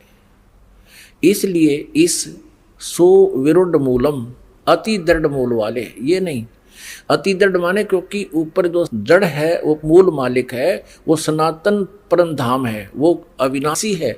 इसलिए सुविरुद्ध मूल वाले, अति दृढ़ मूल वाले, जड़ वाले संसार रूपी पीपल के वृक्ष को दृढ़ेन यानी दृढ़ असंख्य शस्त्रेन वैराग्य रूप शस्त्र द्वारा काटकर नहीं, उस तत्व ज्ञान रूपी शस्त्र द्वारा काटकर यानी उससे समझकर, असंख्य शस्त्रेन यानी तत्व ज्ञान रूपी शस्त्र से काटकर उससे समझकर, उसके पश्चात अब चौथे में 15वें अध्याय के चौथे में स्पष्ट कर दिया है, ये चौथा श्लोक है 15वें अध्याय का। उसके पश्चात उस परम पद रूप परमेश्वर को भली भांति खोजना चाहिए, जिसमें गए हुए पुरुष यानी साधक फिर लौटकर संसार में नहीं आते, और जिस परमेश्वर से इस पुरातन संसार वृक्ष की प्रवृत्ति विस्तार को प्राप्त हुई है, अर्थात जिस परमेश्वर ने इन सर्व ब्रह्मांडों की रचना की है, उसी आदि पुरुष परमेश्वर की नारायण के मैं शरण हूँ। गीता ज्ञानदाता कहता है आदि पुरुष नारायण के मैं शरण हूँ, उस परम अक्षर ब्रह्म के मैं शरण हूँ। इस प्रकार दृढ़ निश्चय करके उस परमेश्वर का मनन और निधि ध्यान करना चाहिए। अपनात्मा इन तत्व ज्ञानहीन ऋषि मंडलेश्वरों से कोई पूछा करते हैं कि भगवान गीता ज्ञानदाता अपने से अन्य किस परमेश्वर की शरण में जाने को कहता है? ये कहते नहीं, ये अपने ही शरण में आने को कहता है। इतना विस्तार से ज्ञान दिया है गीता जी में, इतना तरतीब वाइज ज्ञान दिया है। अब यहाँ स्पष्ट हो गया है कि गीता ज्ञानदाता कहता है मेरे और तेरे तो जन्म मृत्यु होते रहेंगे, मेरी साधना करेगा तेरे भी मृत्यु मेरी भी मृत्यु, तू ब्रह्मलोक में जाएगा, ब्रह्मलोक पर्यंत भी वापस आते हैं। अब यहाँ कहा है कि जिस परमेश्वर ने सारे ब्रह्मांडों की रचना की है वही वास्तव में अविनाशी है। दूसरे अध्याय के 17वें श्लोक में भी यही प्रसंग है, और यहाँ 15वें अध्याय में भी यही कह रहा है 1 से लेकर 4 तक। जब तत्वदर्शी संत तुझे मिल जाए तत्व ज्ञान के आधार से इस सारे सिस्टम को समझकर, उसके पश्चात परमेश्वर के उस परम पद की खोज करनी चाहिए, उस सनातन परम धाम की खोज करनी चाहिए, जहाँ जाने के बाद साधक फिर लौटकर संसार में कभी नहीं आते। अब ये प्रसंग चल रहा है कि गीता ज्ञानदाता से अन्य कौन सा वो परमेश्वर है जिसके विषय में कहा जा रहा है, और साथ में तत्वदर्शी संत की पहचान भी बताई जा रही है। अब गीता जी अध्याय नंबर 15 के श्लोक नंबर 16 और 17 में ये 3 तीन प्रभु, तीन पुरुष हैं, क्षर पुरुष, अक्षर पुरुष और परम अक्षर पुरुष। इनको क्षर पुरुष को सर्वब्रह्म भी कहते हैं, सर्वब्रह्म। हम संत लैंग्वेज में क्षर ब्रह्म कहते हैं इसको, क्षर। और अक्षर को अक्षर बोल देते हैं हमारे महापुरुष। और परम अक्षर ब्रह्म, परम अक्षर ब्रह्म, वो इन क्षर पुरुष और अक्षर पुरुष इन दोनों से न्यारा है। गीता ज्ञान दाता क्षर पुरुष है, और सात संग ब्रह्मांड का स्वामी जिसको तना कहते हैं, तना कहा संसार रूपी वृक्ष का, वो अक्षर पुरुष है।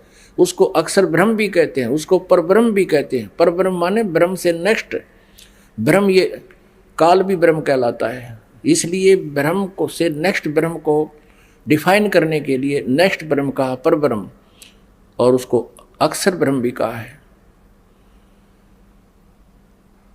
अब जड़ जो है संसार रूपी वृक्ष की, वो परम अक्षर ब्रह्म है। अब गीता जी अध्याय नंबर 15 के श्लोक 16 और 17 में अब ये कति निर्णय हो जाएगा, जिसके विषय में गीता जी अध्याय नंबर 8 के श्लोक नंबर 1 में पूछा था अर्जुन ने कि किम तत्परम। जो 7वें अध्याय के 29वें श्लोक में आप जी तत्परम के विषय में कह रहे हो, वो किम तत्परम, तो 8वें अध्याय के 3रे श्लोक में गीता ज्ञानदाता ने कहा है वो परमक्षर ब्रह्म है।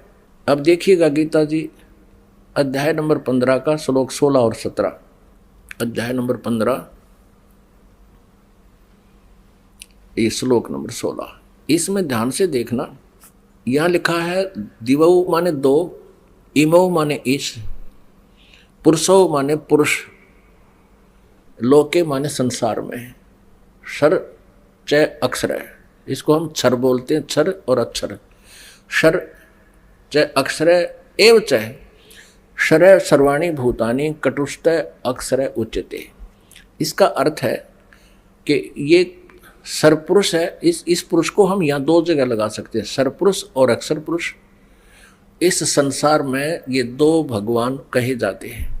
लोके माने इस संसार में, क्योंकि सरपुरुष और अक्षर पुरुष के जितने भी लोक हैं ये पृथ्वी तत्वों से बने हुए हैं।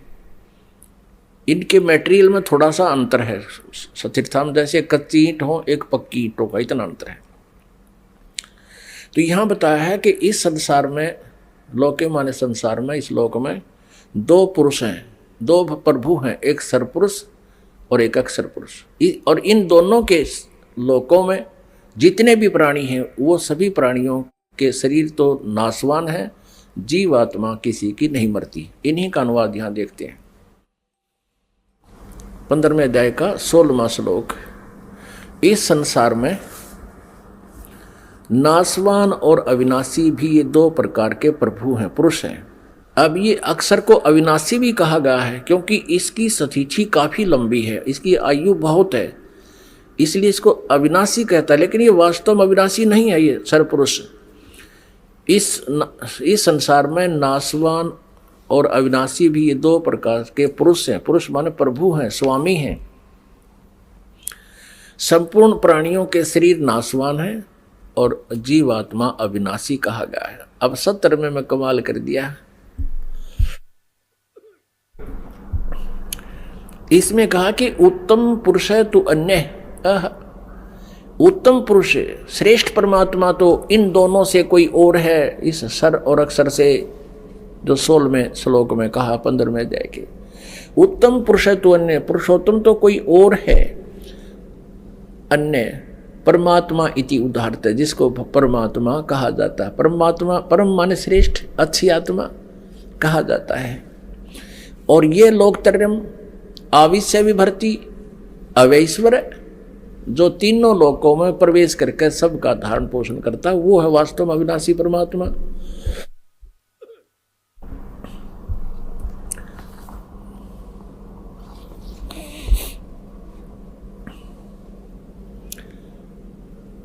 पुण्यात्माओं, अब प्रसंग चल रहा है कि गीता ज्ञानदाता अपने से अन्य किस परमेश्वर की शरण में जाने को कह रहा है। अब उसको स्पष्ट किया जा रहा है, उस कंसेप्ट को क्लियर किया जा रहा है।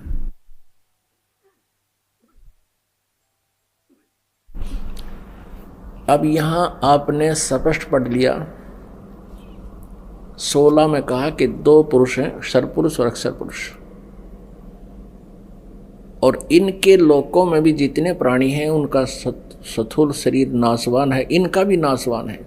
इसलिए तो और जीवात्मा किसी की मरती नहीं। इसलिए 17वें श्लोक में स्पष्ट किया 15वें अध्याय के में कि उत्तम पुरुषेतु अन्य परमात्मा इति उदाहरते हैं, और ये लोग तरम आविश्य विवर्ती अवैश्वर है। अब अक्षर पुरुष भी अविनाशी प्रभु कहलाता है, लेकिन 17वें में कंसेप्ट क्लियर करना किया है कति कि वो है वास्तव में अविनाशी परमात्मा। उत्तम पुरुष तो अन्य परमात्मा इति उदाहरत, ये लोग तरम आविश्य विवर्ती अवैश्वर है। वो संसार रूपी वृक्ष का वो जड़ रूपी परमात्मा है, मूल।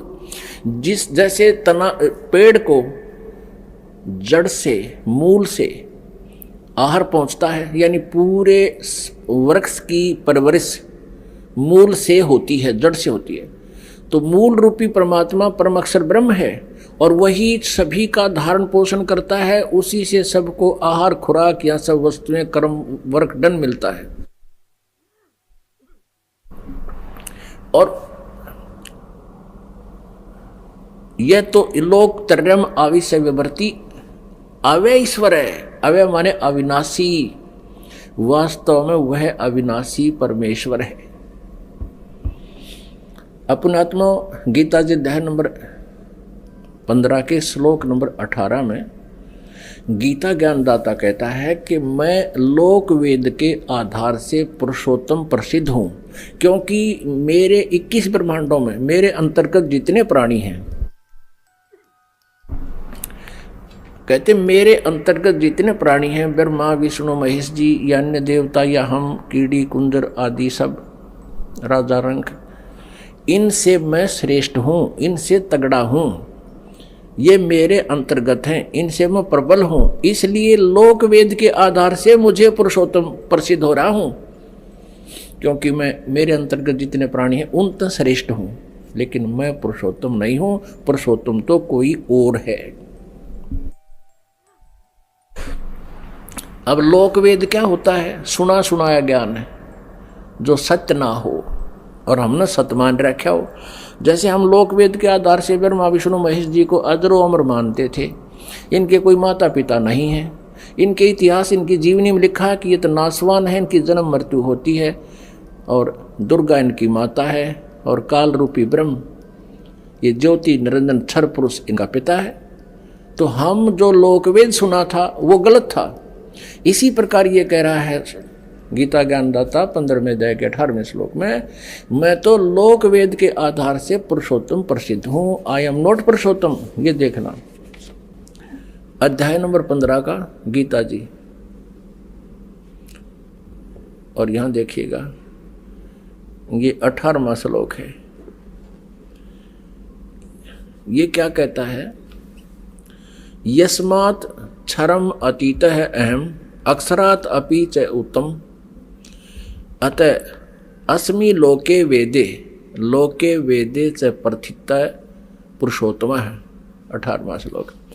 क्योंकि मैं शर्मन नाशवान जड़ क्षेत्र से जो मेरे अंतर्गत जितने प्राणी हैं उनसे अतीत हूँ, और अविनाशी जीव आत्मा जो मेरे अंतर्गत हैं उनसे भी उत्तम हूँ। इसलिए लोके वेदे, लोक और वेद में नहीं, लोक वेद के आधार से पुरुषोत्तम नाम से प्रसिद्ध हूँ।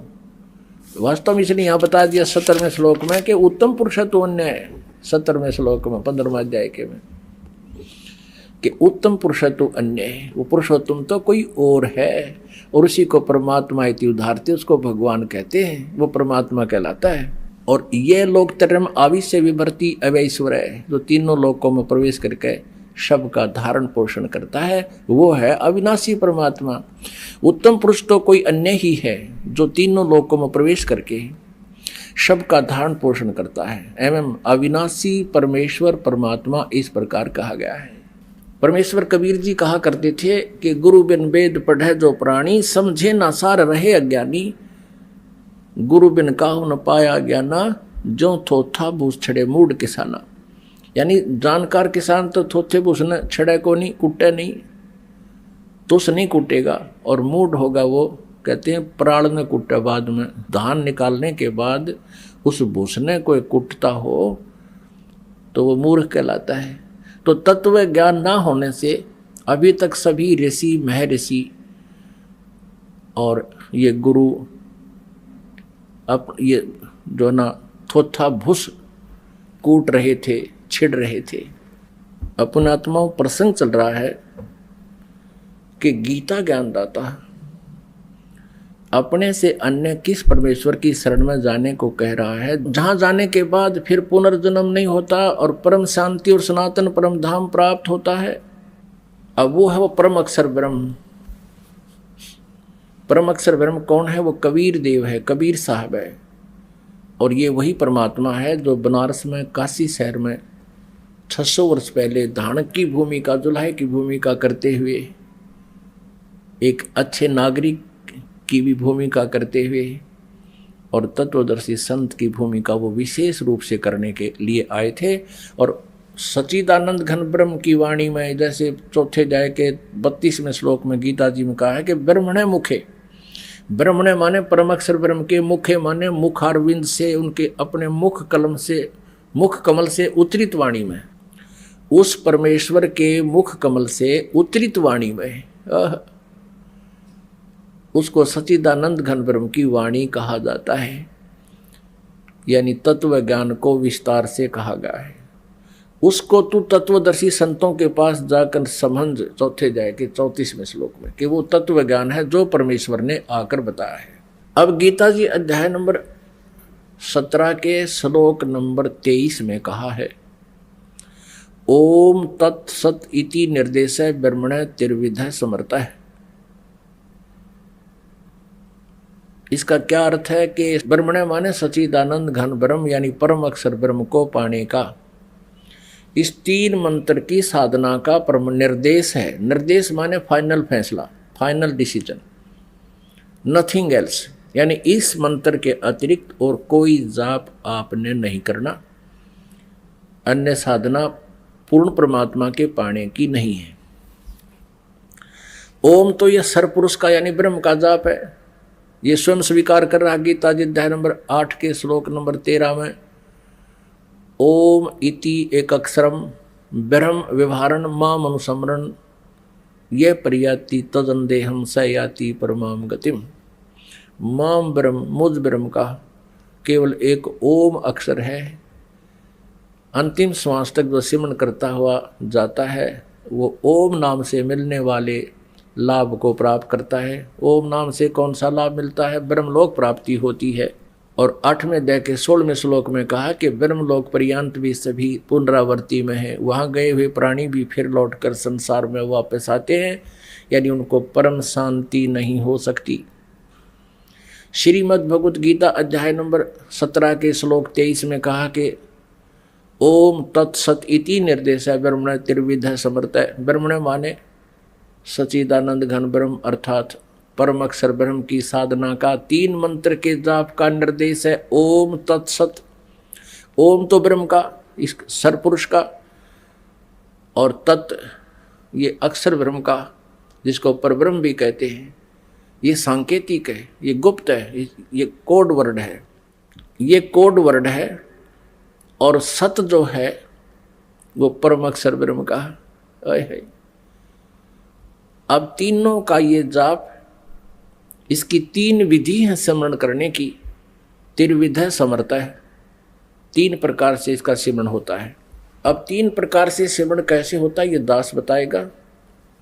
और जिनको ये तीनों मंत्र प्राप्त है वो पुण्यात्मा अच्छी तरह समझते हैं।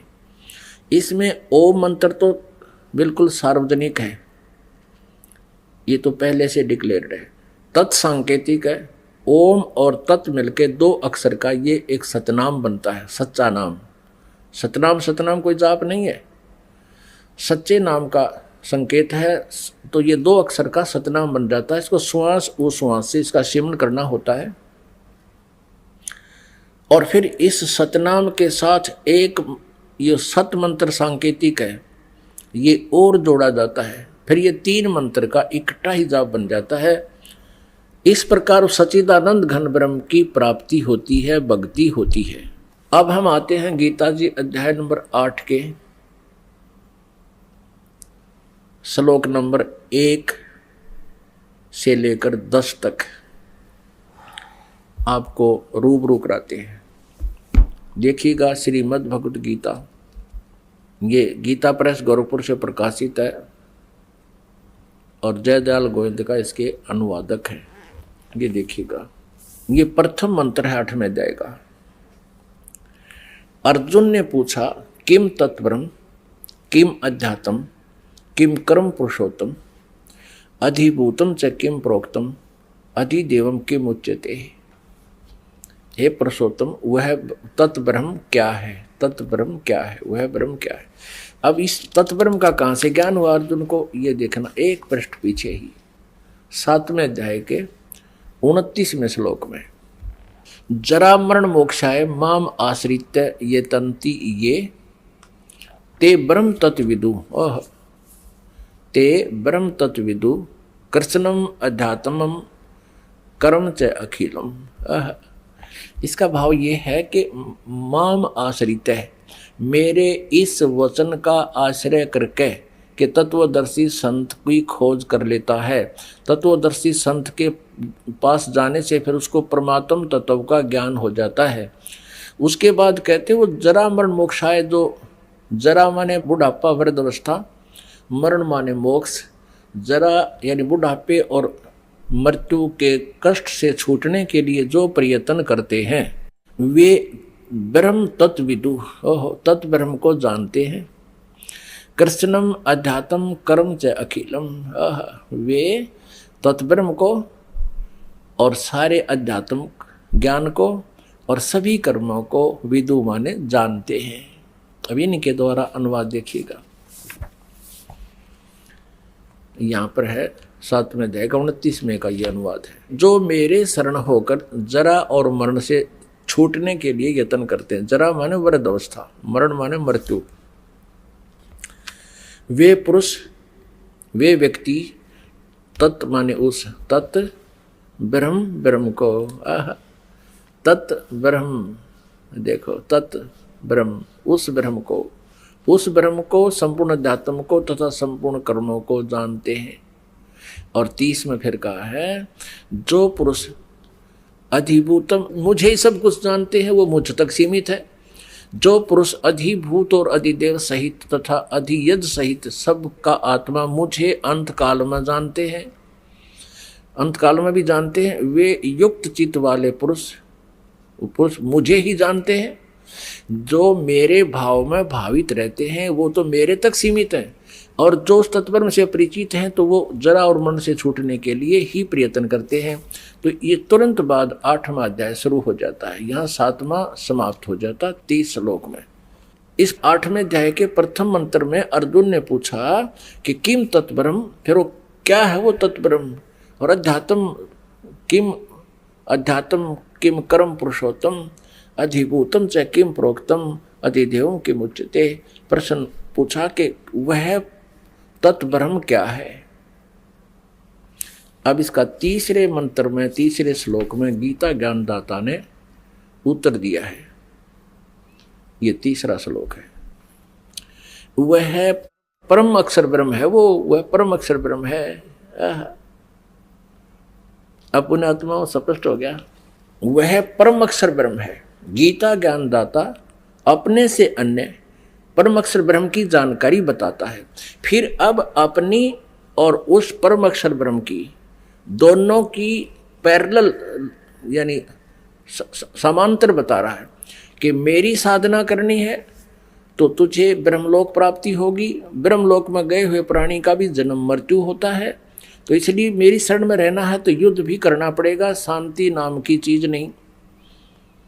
और यदि परम शांति चाहिए तो उस परमेश्वर की शरण में जा। गीता अध्याय नंबर 18 के श्लोक नंबर 62 और 66 में यही संकेत है, उसकी शरण में जा। अब यहाँ कह रहा है 8वें अध्याय के 5वें श्लोक में और 7वें में और 8वें अध्याय के 13वें श्लोक में कहा कि मुझ ब्रह्म का ओम इति एकाक्षरम ब्रह्म व्यवहारण माम अनुसमरण ये प्रयाति तजन देहम स याति परमाम गतिम। मुझ ब्रह्म का एक ओम अक्षर है, नथिंग एल्स, उच्चारण करके सिमरण करने का, और ये प्रयाति तजन देहम जो शरीर छोड़कर जाते समय तक उसका सुमरण करता हुआ जाता है, स याति परमाम गतिम, ओम नाम से मिलने वाली जो परम गति है ब्रह्मलोक प्राप्ति हो जाएगी। इसलिए गीता जी अध्याय नंबर 7 के श्लोक नंबर 18 में अपनी साधना को अनुत्तम कहा है, घटिया अश्रेष्ठ, क्योंकि ब्रह्मलोक में गए हुए प्राणी भी पुनर्वर्ती में है। अब यहाँ प्रसंग एक और अड़ा देते हैं ये लोग। 8वें अध्याय के 16वें श्लोक में ये कहा है, गीता ज्ञानदाता का अनुवाद इन्होंने गलत किया है। उसमें किया है कि ब्रह्मलोक पर्यंत सभी पुनर्वर्ती में है, वहाँ गए हुए प्राणी भी पुनर्जन्म प्राप्त करते हैं, मृत्यु होती है। लेकिन वह अनुवाद इन्होंने गलत कर दिया कि मुझे प्राप्त प्राणी का फिर पुनर्जन्म नहीं होता। तो यहाँ गलत अनुवाद, गलत है इनका। यदि इस अनुवाद को सत्य माने तो चौथे अध्याय का 5वां और दूसरे अध्याय का 12वां श्लोक गलत सिद्ध हो जाता है, जहाँ कहता है कि तेरे और मेरे बहुत जन्म हो चुके, तू नहीं जानता मैं जानता हूँ। तो यह अनुवाद गलत है। तो यहाँ ये आपको भ्रमित कर सकते हैं, इसलिए कंसेप्ट सारे क्लियर करने पड़ रहे हैं। अब हम आते हैं कि गीता ज्ञानदाता 8वें अध्याय के 5वें और 7वें और 13वें श्लोक में कहता है कि मेरा ओम एक अक्षर है, एक ब्रह्म ओम मंत्र है, और जो इसकी साधना करता है, इससे ये मेरी साधना का मंत्र है। तो कहते तू मेरी साधना कर और मुझे ही प्राप्त होगा, पर युद्ध भी करना पड़ेगा, युद्ध भी कर, मेरा स्मरण भी कर। गीता जी अध्याय नंबर 8 के श्लोक नंबर 6 में कहा कि ये नियम है कि अंत समय में जो जिसकी साधना करता हुआ जाता है उसके भाव में भावित रहता है, उसी में उसी की आस्था बनी रहती है। परमात्मा ने अपनी सच्चिदानंद घन ब्रह्म की वाणी में कहा है, तत्व ज्ञान में कहा है कि जहाँ आशा ताबासा होई, मन कर्म वचन सुमरियो सोई। जहाँ अंत समय में तेरी आस्था रहेगी वहीं तेरा जन्म होगा, जहाँ आशा रहेगी। अब हम परम अक्षर ब्रह्म में आस्था बनाएंगे तो उसको प्राप्त हो जाएंगे, और जो ब्रह्म में आस्था रखते हैं तो ब्रह्म लोक चले जाएंगे, उसकी साधना ठीक करते हैं तो। और जो करते हैं हरे राम हरे कृष्ण राधे श्याम राधे राधे श्याम मिलाते, और वो आशा करते हैं ब्रह्म लोक जाने की, सपने में भी नहीं जा सकते। वो तो ओम एक अक्षर है, और वो भी पूरे संत से लेकर जो अधिकारी हो उससे लेकर जाप करने से ही वो लाभ भी तब प्राप्त होगा। अब यहाँ स्पष्ट हो गया 8वें अध्याय के 13, 5 और 7 मंत्र में कि तू मेरा सिमरण कर मुझे प्राप्त होगा। देखिएगा आपके रूबरू कराते हैं पवित्र सदग्रंथ को। 8वें अध्याय का ये 5वां मंत्र है, जो पुरुष अंत काल में भी मुझको ही स्मरण करता हुआ शरीर को त्याग जाता है वह मेरे साक्षात स्वरूप को प्राप्त होता है, इसमें संशय नहीं है। ये साक्षात स्वरूप अनुवाद गलत किया इन्होंने। उसने तो प्रतिज्ञा की है कि मुझे वो प्राप्त कर नहीं सकता, लेकिन ब्रह्मलोक जा सकता है। मत भावम, मेरे भाव में भावित रहता है, मेरे भाव को प्राप्त होता है, यानी मेरे में आस्था रह जाती है। और 6 में कहा है 8वें अध्याय के 6 श्लोक में कि हे कुंती पुत्र, अंत काल में जिस भी भाव को स्मरण करता हुआ शरीर का त्याग करता है उसको ही प्राप्त होता है, सदा उसी के भाव से भावित रहता है। तत्भावम भावती, ये भाव माने उसी के भाव में भावित रहता है। यहाँ इन्होंने अनुवाद गलत कर दिया है कि मेरे साक्षात स्वरूप को प्राप्त होता है, 5वें में गलत किया है। मत भावम, मेरे भाव में रहता है, मेरे में उसकी आस्था रहती है। यहाँ स्पष्ट हो गया है ये 6 में, वो तत्भावम भावती, वो उसी भाव में भावित रहता है, यानी उसी में आस्था रहती है। अब 7वें में कहा है, हे अर्जुन, सब समय में मेरा स्मरण कर और युद्ध भी कर। स्पष्ट कहता है मेरे शरण में रहना तो युद्ध करना ही पड़ेगा, कंपलसरी है, तुझे शांति नहीं हो सकती। इसलिए सब समय में मेरा स्मरण कर और युद्ध भी कर। इस प्रकार मुझ में अर्पण किए हुए मन बुद्धि से युक्त होकर निसंदेह मुझको ही प्राप्त होगा। अब पुण्यात्माओं, ये तत्व ज्ञानहीन प्राणी कहा करते, गीता जी अध्याय नंबर 8 के श्लोक नंबर 5 और 7 को सुना कर चैप्टर क्लोज कर देते थे कि भगवान कहता है मेरी शरण में आ, मुझे ही समण कर, मुझे ही प्राप्त होगा निश्चिंत, और युद्ध भी कर, मेरा समण भी कर। लेकिन 8, 9, 10 को नहीं बताया इन्होंने कभी भी। उसमें स्पष्ट किया है कि उस परमेश्वर की जो भक्ति करता परम अक्षर ब्रह्म की,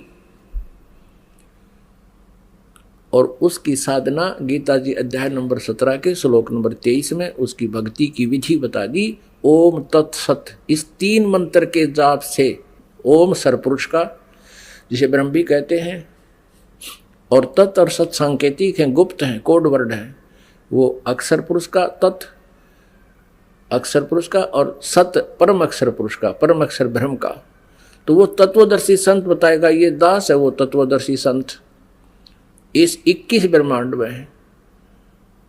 इन सदग्रंथों के भेद से और कबीर जी की वाणी से कोई परिचित नहीं है इस दास के अतिरिक्त। या वो महात्मा जिनको परमात्मा मिले थे, उन्होंने तो अपनी अमृत वाणी में वो लिखा ही है सारा ज्ञान। उनकी वाणी को भी कोई समझ नहीं सका। इस दास के ऊपर कृपा की परमात्मा ने, वो सभी भेद अब खुला है। अब देखिएगा 8वें अध्याय के 8, 9, 10 में गीता ज्ञानदाता अपने से अन्य उस परम अक्षर ब्रह्म की साधना करने को कह रहा है। देखिएगा 8वें अध्याय का ये देखिएगा 8वां श्लोक। अब 7वें तक तो हमने पढ़ लिया कि मेरी भक्ति कर, मुझे ही प्राप्त होगा, युद्ध भी कर। और 8वें श्लोक में 8वें अध्याय के में यहाँ बताया, इसकी हिंदी यहाँ की है ना अनुवाद। हे पार्थ, यह नियम है कि परमेश्वर के ध्यान के अभ्यास रूप से योग युक्त, यहाँ ध्यान नहीं है, ये अनुवादकर्ता ने अपनी तरफ से अपना ध्यान अड़ा दिया। अभ्यास योग युक्तेन, अभ्यास कौन सा? साधना। 3 मंत्र के जाप दिए जाएंगे, उसका अभ्यास करना। उस अभ्यास रूप योग माने भक्ति से युक्त, दूसरी ओर न जाने वाले चित्त से, यानी किसी और साधना में ध्यान नहीं दे, और एकाग्र चित्त से भक्ति करता हुआ, निरंतर चिंतन करता हुआ मनुष्य परम दिव्यम पुरुषम, परम माने परम, उस उत्तम पुरुष को, परम अक्षर ब्रह्म को प्राप्त होता है। परम दिव्यम, परम प्रकाश रूप दिव्य पुरुष को अर्थात परमेश्वर को ही प्राप्त होता है। गीता ज्ञान दाता से अन्य है, ये स्पष्ट कह रहा। अब ये तो अब देखिएगा 9वें श्लोक में इसमें स्पष्ट किया है, कव्यम पुराणम अनुशासिताराम अणो अणि यांसम अनुसमर्ते, यह सर्वस्य धाताराम अचिंत रूपम आदित्य वर्णम तमश प्रस्तात्। जो पुरुष यानी जो साधक, यहाँ कव्यम का अर्थ अभी नहीं बताएंगे वास्तविक क्या है, पर इन्हीं के अनुवाद से आप आसानी से समझ लोगे। वैसे कवि का अर्थ सर्वज्ञ नहीं होता, यहाँ कबीर देव लिखना था, वो कबीर देव परमात्मा है। फिर भी जो पुरुष सर्वज्ञ, अनादि, सबके नियंता, सूक्ष्म से अति सूक्ष्म, सबके धारण पोषण करने वाले उस मूल रूपी परमात्मा, सबके धारण पोषण करने वाले अचिंत स्वरूप, सूर्य के सदृश नित्य चेतन प्रकाश रूप। निराकार कैसे हुआ? सूर्य की तरह वो प्रकाश रूप है। तो आदित्य माने सूर्य, वर्णन माने उससे जैसा, तो परमात्मा तेजो में शरीर युक्त है, साकार है। अविद्या से अति परे, यानी तत्व ज्ञान हीन प्राणी नहीं समझ सकता, वो तत्व ज्ञान से उसको जाना जाता है। अति परे सच्चिदानंद घन परमेश्वर का श्रवण करता है। अब 8वें अध्याय के 10वें श्लोक में स्पष्ट कर दिया, वह भक्ति युक्त साधक व्यक्ति अंत काल में भी योग बलेन, योग बल से, यानी भक्ति की शक्ति से, उस 3 मंत्र की भक्ति की शक्ति से व्याकुटी के माध्यम मध्य में प्राणों को अच्छी प्रकार स्थापित करके फिर निश्चल मन से स्मरण करता हुआ उस दिव्यम परमम पुरुषम, पुरुष माने परमात्मा परमेश्वर, उस दिव्य रूप परम पुरुष यानी परमात्मा को ही प्राप्त होता है, तत्ब्रह्म को प्राप्त होता है, परम अक्षर ब्रह्म को प्राप्त होता है। 18वें अध्याय के 62वें श्लोक और 66वें श्लोक में गीता ज्ञानदाता अपने ही शरण में आने को कहता है, वो बिल्कुल अज्ञानी है, वो झूठ बोल रहे हैं, उनको इस श्रीमद् भगवत गीता जी का बिल्कुल ज्ञान नहीं। अब ये स्पष्ट हो गया कि गीता ज्ञानदाता से अन्य एक परम शक्ति है और उसकी शरण में जाने से परम शांति और सनातन परम धाम प्राप्ति होगी। पुण्यात्माओं, परमेश्वर कबीर देव जी वो हम सब आत्माओं के हमदर्द हैं, हितैषी हैं। अब गीता जी अध्याय नंबर 15 के श्लोक नंबर 17 में दो महत्वपूर्ण शब्द विशेष लिखे हैं। एक तो ये कहा कि उत्तम पुरुष तो अन्य है, परमात्मा इति उदाहरते है। होय होय, उत्तम पुरुष श्रेष्ठ परमात्मा तो कोई और है। 16वें अध्याय में वर्णित सरपुरुष और अक्षर पुरुष से कोई अन्य है। और परमात्मा इति उदाहरते है, जो भगवान कहा जाता है। पुण्यात्माओं, इस पवित्र श्रीमद् भगवत गीता जैसे अनमोल शास्त्र को समझना बालकों का खेल नहीं है। ये तो बच्चों का किया हुआ अनुवाद है, जो आज तक आप पढ़ रहे थे बालकों का उवा बाई कर दिया इसके अंदर। अब इसके एक एक अक्षर का बहुत गूढ़ रहस्य है और परमात्मा की ये वाणी है। गुरु बिन काहुन पाया ज्ञान, जो थो था भूस छड़े मूड किसाना। गुरु बिन वेद पढ़े जो प्राणी, समझे न सार रहे अज्ञानी। ओए होए, अभी तक परमात्मा के इस तत्व ज्ञान से अपरिचित जितने भी ऋषि महर्षि आज तक हुए हैं, और ब्रह्मा विष्णु महेश तक भी ये सब अज्ञानी थे, तत्व ज्ञानहीन थे। अब पुण्यात्माओं, ये शब्द दास ने कहे हैं, ये कुनीन से भी कड़वे लगेंगे एक बार, लेकिन पुण्यात्माओं जिनको मलेरिया जबर हो जाता है, उनको भोजन आहार स्वादिष्ट नहीं लगता, उनकी रुचि नहीं बनती, उनको कड़वा लगता है। मनुखा दाख भी कड़वी लगती है, रोटी भी कड़वी लगती है, और सेब संतरे भी कड़वे लगते हैं, कटु लगते हैं। अब ना रोटी कड़वी है, ना सेब कड़वे हैं, और ना मनुखा दाख कड़वी है। उस मलेरिया जवर ने उनके शरीर की व्यवस्था को कंडम कर दिया, इतना बिगाड़ दिया कि मीठी वस्तु भी कड़वी लगती है। अब उसका ट्रीटमेंट क्या है कि कड़वी कुनीन ही खानी पड़ेगी, जिससे ना चाहते भी फांकी मारनी पड़ेगी, ताकि वो जवर उतरे और फिर रोटी वैसे ही स्वादिष्ट लगे। तो ये अज्ञान रूपी जवर हो गया आप जी के। अब ये तत्व ज्ञान रूपी कुनीन आपको खिलाई जा रही है, तो इसको आप स्वीकार नहीं कर रहे। ये रोटी थी खाने की प्रतिदिन परमात्मा का ये तत्व ज्ञान, और ये आज हमें अच्छा नहीं लग रहा, नहीं सो आ रहा, क्योंकि हम कबीर जी को भगवान मानने को तैयार नहीं। क्यों नहीं तैयार? क्योंकि अज्ञान रूपी जवर से हम पीड़ित हैं, और उस अज्ञान रूपी जवर को हटाने के लिए ये तत्व ज्ञान रूपी कुनीन खानी पड़ेंगी। ये कड़वी लगे तो भी खानी पड़ेंगी, नहीं तो ये जवर नहीं समाप्त होगा। तो ये दास ने जो शब्द बोला है कि ब्रह्मा विष्णु महेश नासवान, और ये तत्व ज्ञानहीन, सतयुग से लेकर आज तक ये सारे अज्ञानी तत्व ज्ञानहीन थे, ये वेद ज्ञानहीन थे, इनको वेदों का पता नहीं था। तो ये कुनीन है, और आप जी को ये खानी पड़ेगी यदि ये अज्ञान नाश कराना है, इस अज्ञान रूपी जबर का नाश कराना है, तो आपने खानी पड़ेंगी। अब आपको खिलाएंगे आराम से और सदग्रंथों में प्रमाणित करेंगे, आप आराम से ग्रहण करोगे। क्योंकि बालक होते हैं ना बच्चे, उनको तो माता पिता या डॉक्टर ज़बरदस्ती कुनीन किसी वस्तु में घोल घाल कर ज़बरदस्ती पिलाता ही पिलाता है। और जब बच्चे समझदार होते हैं और बड़े होते हैं, जो उनको पता भी है कि कड़वी है, और वो फिर भी खा जाते हैं, उनको पता खाना ही पड़ेगा। तो इसी प्रकार आप जी, आप समझदार हो गए हो, बालक नहीं हो, आप जिन या कुनिन खानी पड़ेगी।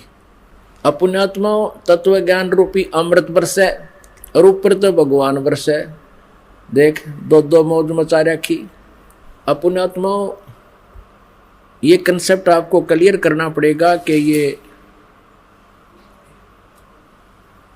गीता जी अध्याय नंबर 15 के श्लोक नंबर 17 में कहा है, उत्तम पुरुष है तु अन्य परमात्मा इति उदाहरते ये लोग तरम आविश्य विभर्ति अवैश्वर है। अब इसमें परमात्मा कहा गया है, ये शब्द बोला है। एक उत्तम पुरुष है तु अन्य, ये दो शब्द जो परमात्मा की ने इस गीता जी के अध्याय नंबर 15 के श्लोक 17 में कही, ये बहुत विचारणीय है। यानी श्रेष्ठ परमात्मा तो ऊपर वर्णित दोनों से कोई अन्य है और वही परमात्मा कहा जाता है, उसी को परमात्मा कहते हैं। अब परमात्मा की डेफिनेशन समझनी पड़ेगी अपने को। परमात्मा उसको कहते हैं भगवान को। भगवान किसे कहते हैं? जो केवल हमें सुख दे। श्रेष्ठ आत्मा वही होती है, परमात्मा वही होता है जो हमें दुख ना दे, केवल सुख दे।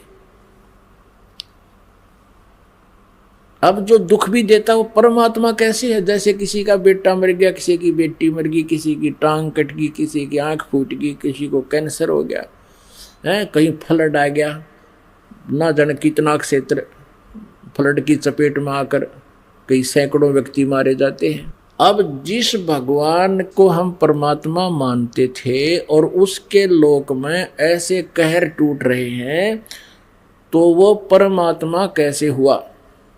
वो तो काल है। गीता जी अध्याय नंबर 11 के श्लोक नंबर 32 में ये स्वयं कहता है, श्री कृष्ण में प्रवेश करके बोल रहा है, ये ब्रह्म क्षर पुरुष के मैं काल हूं अर्जुन, और अब सब का नाश करने के लिए अब आया हूं, अब प्रवृत्त हुआ हूं। यदि श्री कृष्ण जी गीता जी बोल रहे होते, ये शब्द नहीं कहते कि मैं अब प्रवृत्त हुआ हूं, श्री कृष्ण जी तो पहले विद्वान थे। तो यहां वो काल कह रहा है और हमने काल को परमात्मा मान लिया। ओए होए, हमने इस काल को यानी सरपुरुष को भगवान मान रखा है, जो ब्रह्मा विष्णु महेश के पूज्य पिताजी हैं। और ये कहता मैं तो सब न खाऊंगा, सबको खाता हूं। गीता जी अध्याय नंबर 11 के श्लोक नंबर 21 में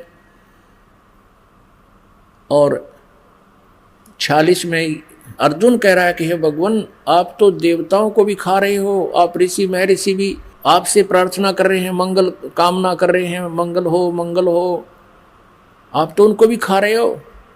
कुछ आपकी जाड़ा में लटक रहे हैं, कुछ आपके मुंह में समा रहे हैं।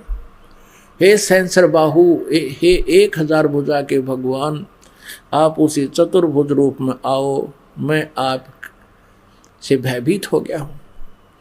अब यहां भी एक विचारणीय विषय है कि सहस्र बाहु का 1000 भुजा वाला श्री कृष्ण जी अर्थात विष्णु जी और श्री शिव जी और श्री ब्रह्मा जी, ये चतुर्भुज भगवान हैं। और अर्जुन उनको श्री कृष्ण जी को विष्णु ही मान रहे थे, जबकि उस काल को श्री कृष्ण अर्थात विष्णु मान रहा था अर्जुन, लेकिन वो तो 1000 भुजा का भगवान है, ये सरपुरुष है। ये 4 भुजा के भगवान हैं, ब्रह्मा विष्णु महेश जी, और वो 1000 भुजा का भगवान है जो इनके पिताजी हैं, वो सरपुरुष काल है। अब हमने इस काल को स्वामी मान लिया, अपना मालिक मान लिया और दयालु परमात्मा मान लिया। अब विष्णु पुराण में कहा है कि विष्णु जी का प्रथम रूप तो ब्रह्म है, पुरुष है, और परम रूप उसका काल है। अब पुण्यात्माओं, ये सदग्रंथ कितना रहस्य हमें बता रहे हैं, लेकिन हम समझ नहीं सके। विष्णु पुराण में इस विष्णु यानी काल रूपी ब्रह्म को, ये विष्णु रूप धारण करके किसी को दर्शन देता है तो इसको वो विष्णु मानकर ही महिमा गाना शुरू कर देते थे। इस विष्णु पुराण में दोनों ही महिमा है, इस काल के पुत्र विष्णु की और इस महाविष्णु काल की। तो महाविष्णु रूप में ये काल है, ये ब्रह्म है, सरपुरुष है। अब देखिएगा इसके विषय में श्री विष्णु पुराण में क्या लिखा है, ये देखना। श्री विष्णु पुराण सचित्र हिंदी अनुवाद सहित ये गीता प्रेस गोरखपुर से प्रकाशित है। और यहाँ देखिएगा, इसके अनुवाद करता है मुनीलाल गुप्त, अनुवादक मुनीलाल गुप्त है। गीता प्रेस गोरखपुर से प्रकाशित है। अब यहाँ देखिएगा, इसके बिल्कुल प्रारंभ में ये है प्रथम अंश श्री विष्णु पुराण, दूसरा अध्याय श्री विष्णु पुराण, और प्रश्न नंबर 4 पे है। यहाँ आइएगा, ये जो ऋषि विष्णु पुराण को बोल रहा है ये परिचित नहीं तत्व ज्ञान से। यहाँ इसको कहते हैं हे दिवस, परब्रह्म का प्रथम रूप पुरुष है। अब यहाँ देखो, अब यहाँ ये महाविष्णु को परब्रह्म बोल रहे हैं, और व्यक्त, अव्यक्त और व्यक्त उसके अन्य रूप हैं, तथा काल उसका परम रूप है।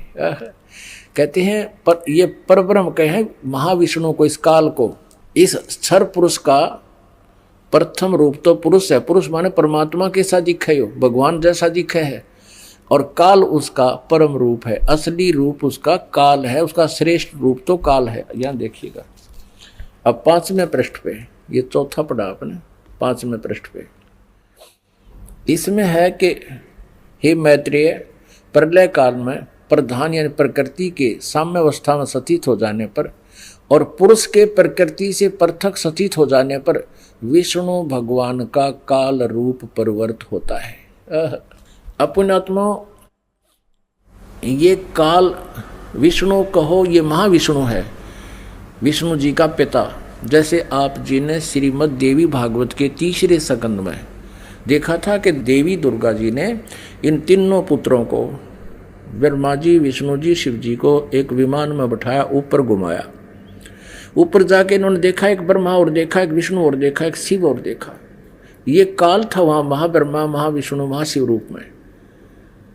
तो ऐसे यहाँ ये महिमा विष्णु पुराण में इस काल रूपी ब्रह्म की, सरपुरुष की कहिया कि इसका प्रथम रूप तो दिखाइयो भगवान जैसा, लेकिन असली रूप इसका काल है। जैसे इसको डिफाइन करते हैं परमेश्वर कबीर देव जी ने अपनी प्यारी आत्मा धर्मदास जी को बताया कि जैसे धर्मदास कसाई बकरे पालता है, उनके लिए सब सुविधाएं करता है, सब सुविधाएं उपलब्ध कराता है, चारों तरफ उनकी एक बाउंड्री बना देता है और उनके लिए शेड डाल देता है, चारे का प्रबंध करता है, जल का प्रबंध करता है। जिस दृष्टिकोण से वो भोली आत्मा, बकरे और बकरियां, उस कसाई को एक नेक व्यक्ति अपना स्वामी मानकर उससे प्यार करते हैं, लेकिन वे उसके उद्देश्य से परिचित नहीं होते। वो किस लिए इतनी सेवा कर रहा है, किस लिए इतनी सुविधाएं दे रहा है। और फिर जब उसके डिमांड आती है 5-4 बकरों की, फिर वो ना देखता किसका बेटा मरेगा, किसकी बेटी ले जाएगा निकाल के, किसकी माँ या किसी का बाप, वो तो डंडा लेकर और निकाल लेता, मोटे मोटे, छोटे छोटे, जितने भी जैसे चाहिए। अपनात्माओं, इस काल का यानी विष्णु का या परब्रह्म जिसको ये कह रहे हैं, ये काल है, सरपुरुष है।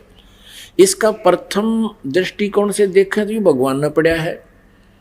देखो कितनी बढ़िया पृथ्वी दे रखी है, काजू, किस्मत, सेब, संतरे, गेहूं, चना, बाजरा, ज्वार, कितने अच्छे प्रकार का खाद्य आहार हमें उपलब्ध करवा रखा है। और पृथ्वी में कितना मीठा जल, दरियाएं बहा रखी हैं, कैसे वर्षा होती है, सूर्य उदय हो रहा है, अस्त हो रहा है, कितने सुंदर व्यवस्था कर रखी है। अब इस व्यवस्था को देखें तो ऐसा लगता है जैसे बहुत ही बढ़िया भगवान है, बहुत अच्छा आदमी है, बहुत अच्छा है, ये नेक है, परमात्मा ही लगता है। और फिर देखें किसी का बेटा मर गया, किसी की बेटी मर गई, कहीं पर फ्लड आ गया, कि तब भूकंप आ गया, दुर्घटना में एक परिवार के 3-3 व्यक्ति मारे जा रहे हैं। ये 1 लाख मानव शरीरधारी प्राणियों के सूक्ष्म शरीर को तपतशिला पर भूनकर, एक तवा है वहाँ पर, इसका बहुत बड़े पत्थर की टुकड़ी संगमरमर जैसी, वो अपने आप हीट रहती है उसमें, और उस पर भून कर खाता है। इसको श्राप लगा हुआ, उसके लिए सब व्यवस्था इसने काल ने कर रखी है। अब ये तो कंसेप्ट क्लियर हो गया कि इसलिए गीता जी अध्याय नंबर 15 के श्लोक नंबर 17 में कहा कि उत्तम पुरुष तो अन्य है, परमात्मा इति उदाहरत, जिसको भगवान कहा जाता है वो है श्रेष्ठ परमात्मा, तो कोई और है गीता ज्ञानदाता से भी और सर और अक्षर पुरुष से दोनों से अलग है, सर पुरुष और अक्षर पुरुष से। और फिर कहा कि वही तीनों लोकों में प्रवेश करके सबका धारण पोषण करता है, वो है अविनाशी परमात्मा। अपनात्मा गीता जी अध्याय नंबर 15 के श्लोक नंबर 16 में अक्षर पुरुष कहा है, अक्षर माने अविनाशी होता है। अब आपने सृष्टि रचना में सुना है कि परमेश्वर परम अक्षर ब्रह्म ने कबीर देव जी ने अपने पुत्र अचिंत से कहा था कि तू सृष्टि रच। वो देखना चाहते थे, उनको ये आगाह कराना चाहते थे कि समर्थ का काम समर्थ ही कर सकता है। तो अचिंत ने परमात्मा से प्राप्त वचन से, क्योंकि परमात्मा परमेश्वर ने कह दिया था कि तू सृष्टि रच, तो वो वचन चला गया, मालिक की शक्ति उसके पास पहुंच गई। उससे उसने इस अक्षर पुरुष की उत्पत्ति की, एक व्यक्ति उत्पन्न किया अपना पुत्र वचन से, और उसका नाम अक्षर पुरुष रख दिया कि ये अविनाशी हो गया, अविनाशी बच्चा है मेरा, इसलिए वो अक्षर पुरुष कहलाया। लेकिन वो वास्तव में अक्षर नहीं है। अब देखो, सरपुरुष तो सीधा अंडरस्टूड है नासवान, अक्षर पुरुष ये अविनाशी कहा। अब इससे क्लियर होगा। अब गीता जी को समझना ये तत्व ज्ञान के बिना बड़ा कठिन है। अब तत्व ज्ञान हमारे पास है, ये मास्टर की है सभी शब्द ग्रंथों को समझने की, ये खजाना आसानी से खुल जाता है। अपने आत्माओं, ये 10 मिनट का सत्संग आज के 2 घंटे का निष्कर्ष देगा आपको, देखिएगा। अब ब्रह्मा विष्णु महेश नासवान है, ये भी दिखाना पड़ेगा, देखिएगा। श्रीमद् देवी भागवत, गीता प्रेस गोरखपुर से प्रकाशित है। संपादक हनुमान प्रसाद पोदार चिमनलाल गोस्वामी, प्रकाशक मुद्रक हैं गीता प्रेस गोरखपुर, गोविंद वन कार्यालय कोलकाता का संस्थान। इसके 123 पृष्ठ पर तीसरे सकंद में, तीसरा सकंद। अब भगवान विष्णु अपनी माता दुर्गा की महिमा करते हुए, स्तुति करते हुए कह रहे हैं, तुम शुद्ध स्वरूपा हो, यह सारा संसार तुम्हीं से उद्भासित हो रहा है। मैं ब्रह्मा और शंकर हम सभी तुम्हारी कृपा से विद्यमान है, हमारा आविर्भाव और तिरोभाव हुआ करता है, केवल तुम ही नित्य हो, जगत जननी हो। मैं ब्रह्मा और शंकर हम सभी तुम्हारी कृपा से विद्यमान है, हमारा आविर्भाव माने जन्म और तिरोभाव माने मृत्यु हुआ करता है। केवल तुम ही नित्य हो, जगत जननी हो, प्रकृति और सनातनी देवी हो। प्रकृति दुर्गा को कहते हैं, ब्रह्मा विष्णु महेश स्वीकार करते हमारा जन्म और मृत्यु होता है। भगवान शंकर बोले, देवी यदि महाभाग विष्णु तुम ही से प्रकट हुए हैं, तो उनके बाद उत्पन्न होने वाले ब्रह्मा भी तुम्हारे ही बालक हुए। फिर मैं तमोगुणी लीला करने वाला शंकर क्या तुम्हारी संतान नहीं हुआ? अर्थात मुझे भी उत्पन्न करने वाली तुम ही हो। शिवे, संपूर्ण संसार की सृष्टि करने में तुम बड़ी चतुर हो। इस संसार की सृष्टि, स्थिति और संहार में तुम्हारे गुण सदा समर्थ हैं। उन्हीं तीनों गुणों से उत्पन्न हम ब्रह्मा विष्णु एवं शंकर नियमानुसार कार्य में तत्पर रहते हैं। पुण्यात्माओं, इस पवित्र श्रीमद् देवी भागवत ने, यानी देवी पुराण ने, अब चंद पंक्तियों में 4 कंसेप्ट क्लियर कर दिए। एक तो ये है कि ब्रह्मा विष्णु महेश नासवान है, इनकी जन्म मृत्यु होती है। और दूसरा ये है कि दुर्गा इनकी माता है, श्री देवी जी। और तीसरा ये हो गया कि रजगुण ब्रह्मा, सतगुण विष्णु, तमगुण शिव जी हैं। और चौथा ये हो गया, ये केवल नियमित कार्य कर सकते हैं, जिसके भाग में जैसा है, जैसा कर्म करेगा वैसा ही फल ये दे सकते हैं। अब ये आसानी से समझ में आ जाएगी कि जैसे एक ब्रह्मा जी की मृत्यु कितने काल में होती है, कितने समय में। ब्रह्मा जी का एक दिन 1000 चतुर्युग का होता है, इतनी ही रात्रि। एक चतुर्युग में सतयुग, त्रेता, द्वापर और कलयुग, ये 4 युग आते हैं। इनका कुल समय 4 युगों का 43,20,000 होता है। और ब्रह्मा जी का अब इस 43,20,000 को मान के यदि कैलकुलेशन करें तो गिनती बंद हो जाएगा, नहीं आ हमारे को। इसलिए इनको फिर चतुर्युगों में ले लिया।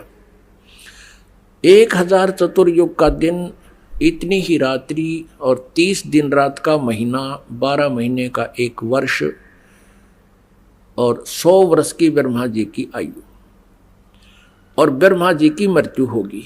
फिर इसी प्रकार इससे 7 गुना विष्णु जी की आयु, विष्णु जी की भी मृत्यु होगी। फिर विष्णु जी से 7 गुना फिर शंकर जी की आयु, शिव जी की आयु, और उसकी भी मृत्यु होगी। ऐसे जो शिव जी मरेंगे उसमें 49 बार ब्रह्मा मर चुके होंगे, और वर्तमान की जो आत्मा ब्रह्मा जी की है वो अन्य योनियों में चली जाएगी अपने कर्म आधार पर, और उसमें 7 विष्णु मर चुके होंगे, उनकी भी अन्य योनियों में आत्मा चली जाएगी। और नए अच्छी आत्माओं में से नए ब्रह्मा और विष्णु ये काल अपनी पत्नी दुर्गा से उत्पन्न करके और उनको युवा रखता है, तैयार रखता है कंपनी में, इनके मरते ही उनको रख देता है।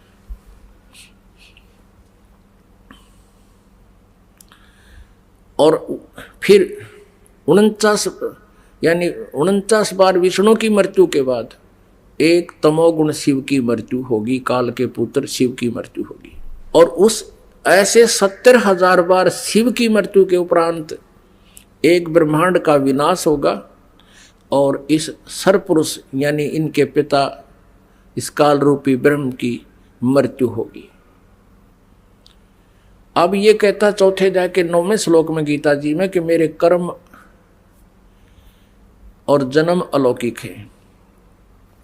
अब ये कैसे जन्म अलौकिक है? यहाँ मृत्यु होगी, मरते समय पूरे ब्रह्मांड में आग लगेगी, और दुर्गा भी मरेगी और ये भी मरेगा, और सबके शरीर ऐसे जलेंगे क्योंकि इनका शरीर हमारे से काफ़ी मजबूत मटेरियल का है। तो उसमें 11 सूर्य और आ जाएंगे, सौरमंडल में घूमते घूमते एकदम इकट्ठे हो जाएंगे। एक का सूर्य की कितनी होती है, और 11 सूर्य और बिल्कुल निकट आ जाएंगे। उस समय इतनी भयंकर आग लगेगी जो पटाखे से फूटेंगे, सब पृथ्वी ये सभी तत्व नाश में आएंगे। केवल उस समय इनका शरीर भी काल का यानी सरपुरुष का और दुर्गा का शरीर भी बुरी तरह जलेगा, ये भी हाहाकार मचाएंगे, बहुत बुरा हाल, बुरी तरह रोएंगे। परमेश्वर के विधान अनुसार ये दोबारा सभी प्राणी जीवात्मा किसी की नहीं मरती, दूसरे ब्रह्मांड में चले जाते हैं। 21 ब्रह्मांड है इसके पास, और वहां इन दोनों का वहां जाते ही परमात्मा का विधान है, पूर्ण परमात्मा ने विधान बनाया है, वहां जाते ही इन दोनों का युवा शरीर पुनः मिल जाता है, दुर्गा और इस काल का। फिर उसी तरह से फिर नए ब्रह्मांड की शुरुआत ये फिर से करते हैं। अपनात्मा अब ये इसकी जन्म मृत्यु का पता लगा सरपुरुष। अब अक्षर पुरुष इसकी मृत्यु कैसे होती है? जैसे एक ब्रह्मांड का विनाश हुआ, 70,000 बार त्रिलोकीय शिव की मृत्यु के उपरांत एक ब्रह्मांड का विनाश हुआ और ब्रह्म की मृत्यु हुई सरपुरुष की। ये एक युग माना जाता है किसका? अक्षर पुरुष का, एक युग। और ऐसे 1000 युग का दिन, इतनी ही रात्रि, इसमें चतुर्युग नहीं आता। ब्रह्मा जी की आयु कैलकुलेशन में चतुर्युग है, और अक्षर पुरुष की आयु की जो गणना करते हैं इसमें चतुर्युग नहीं है, ओनली युग है। 1000 युग का दिन, इतनी ही रात्रि। और इसका प्रमाण कहाँ लिखा है? गीता जी अध्याय नंबर 8 के श्लोक नंबर 17 में। उसमें चतुर्युग नहीं है मूल पाठ में। इन्होंने अज्ञानता से वहां ब्रह्मण्य का अर्थ होता है बड़ा भगवान, यानी ब्रह्म से नेक्स्ट, और ब्रह्मण्य का अर्थ क्योंकि यहाँ ब्रह्मण्य का अर्थ अक्षर पुरुष लिया जाएगा, क्योंकि यहाँ आयु की कैलकुलेशन है, इसकी सीमा है, इसलिए ये परम अक्षर ब्रह्म नहीं कह सकते यहाँ अर्थ इसका। और वहाँ 17वें अध्याय के 23वें श्लोक में वो परम अक्षर ब्रह्म, उस पूर्ण परमात्मा के लिए ये ब्रह्मण्य शब्द प्रयोग होता है। तो अनुवादकर्ताओं ने 8वें अध्याय के 17वें श्लोक में ये भी यहाँ भी इन गलती कर रखी है, चतुर्युग लिख दिया और ब्रह्मा की आयु बता दी। नहीं, अब 1000 युग जो बनते हैं ऐसे एक ब्रह्मांड के विनाश में और एक काल की मृत्यु होती है सरपुरुष की। वो एक युग बना अक्षर पुरुष का, और ऐसे 1000 युग का दिन, इतनी ही रात्रि, ऐसे 30 दिन रात का 1 महीना, 12 महीने का वर्ष, और इस प्रकार बने हुए 100 वर्ष की आयु है इस अक्षर पुरुष की। अब इसको अक्षर पुरुष को अविनाशी इसलिए कह जो इतनी लंबी उम्र, इसलिए गीता जी अध्याय नंबर 15 के श्लोक नंबर 17 में कहा कि उत्तम पुरुष तो अन्य परमात्मा इति उदाहरते। ये लोक तरमाविष्य विवर्ती अव्यश्वर है, वो अविनाशी परमेश्वर है जिसकी कभी मृत्यु नहीं होती, जिसकी आयु की कोई सीमा नहीं है। इसलिए गीता जी अध्याय नंबर 18 के श्लोक नंबर 62 और 66 में कहा कि अर्जुन तो सर्वभाव से उस परमेश्वर परम अक्षर ब्रह्म की शरण में जा, जिसकी कृपा से तू सनातन परम धाम को प्राप्त होगा, शाश्वतम स्थानम, और परम शांति को प्राप्त होगा। गीता जी अध्याय नंबर 15 के श्लोक नंबर 1 से 4 में कहा कि तत्वदर्शी संत की पहचान बताकर कहा कि तत्व ज्ञान प्राप्त होने के उपरांत उस परमेश्वर के परम पद की खोज करनी चाहिए, जहां जाने के बाद लौटकर साधक फिर कभी संसार में नहीं आते। श्रीमद् भगवद गीता अध्याय नंबर 7 के श्लोक नंबर 18 में गीता ज्ञानदाता ने इसलिए अपनी साधना को, अपनी भक्ति को, अपनी गति को अनुत्तम कहा है कि जन्म और मृत्यु सदा बने रहेंगे, तो भी मरेगा, मैं भी मरूंगा, शांति कभी नहीं हो सकती, केवल उस परमेश्वर की शरण में जाने से शांति होगी। अब परमात्मा अपनी सच्चिदानंद घन ब्रह्म की वाणी में कहते हैं, एती उम्र बुलंद मरेगा अंतरे, क्योंकि सतगुरु लगे न कान न भेटे वो संतरे। एती उम्र बुलंद मरेगा अंतरे, सतगुरु लगे न कान न भेटे वो संतरे। अब क्या बताते हैं, इतनी लंबी लंबी आयु भी हो जाती है तो भी मृत्यु होगी, अंत में तुम्हारा नाश होगा। कारण क्या है कि सतगुरु मिले ना, तो सतगुरु मिले ना भेंटे वो संतरे। कौन से संत? सतगुरु कौन? सतगुरु सोए सत शब्द बतावे, और गुरु कुछ काम न आवे। सत शब्द जो सच्चा नाम, सच्ची साधना बताता, वो सतगुरु। और ना भेटे वो संत रे, तत्वदर्शी संत नहीं मिले, जो चौथे अध्याय के 34वें श्लोक में प्रमाण है, जिनके विषय में जिस कारण से इतनी लंबी उम्र होकर भी तुम्हारी जन्म और मृत्यु अशांति सदा बनी रहेगी। इसलिए परमेश्वर ने कहा कि समझा है तो सिर धर पाओ, बोर नहीं रे ऐसा दाव। बोलो सतगुरुदेव।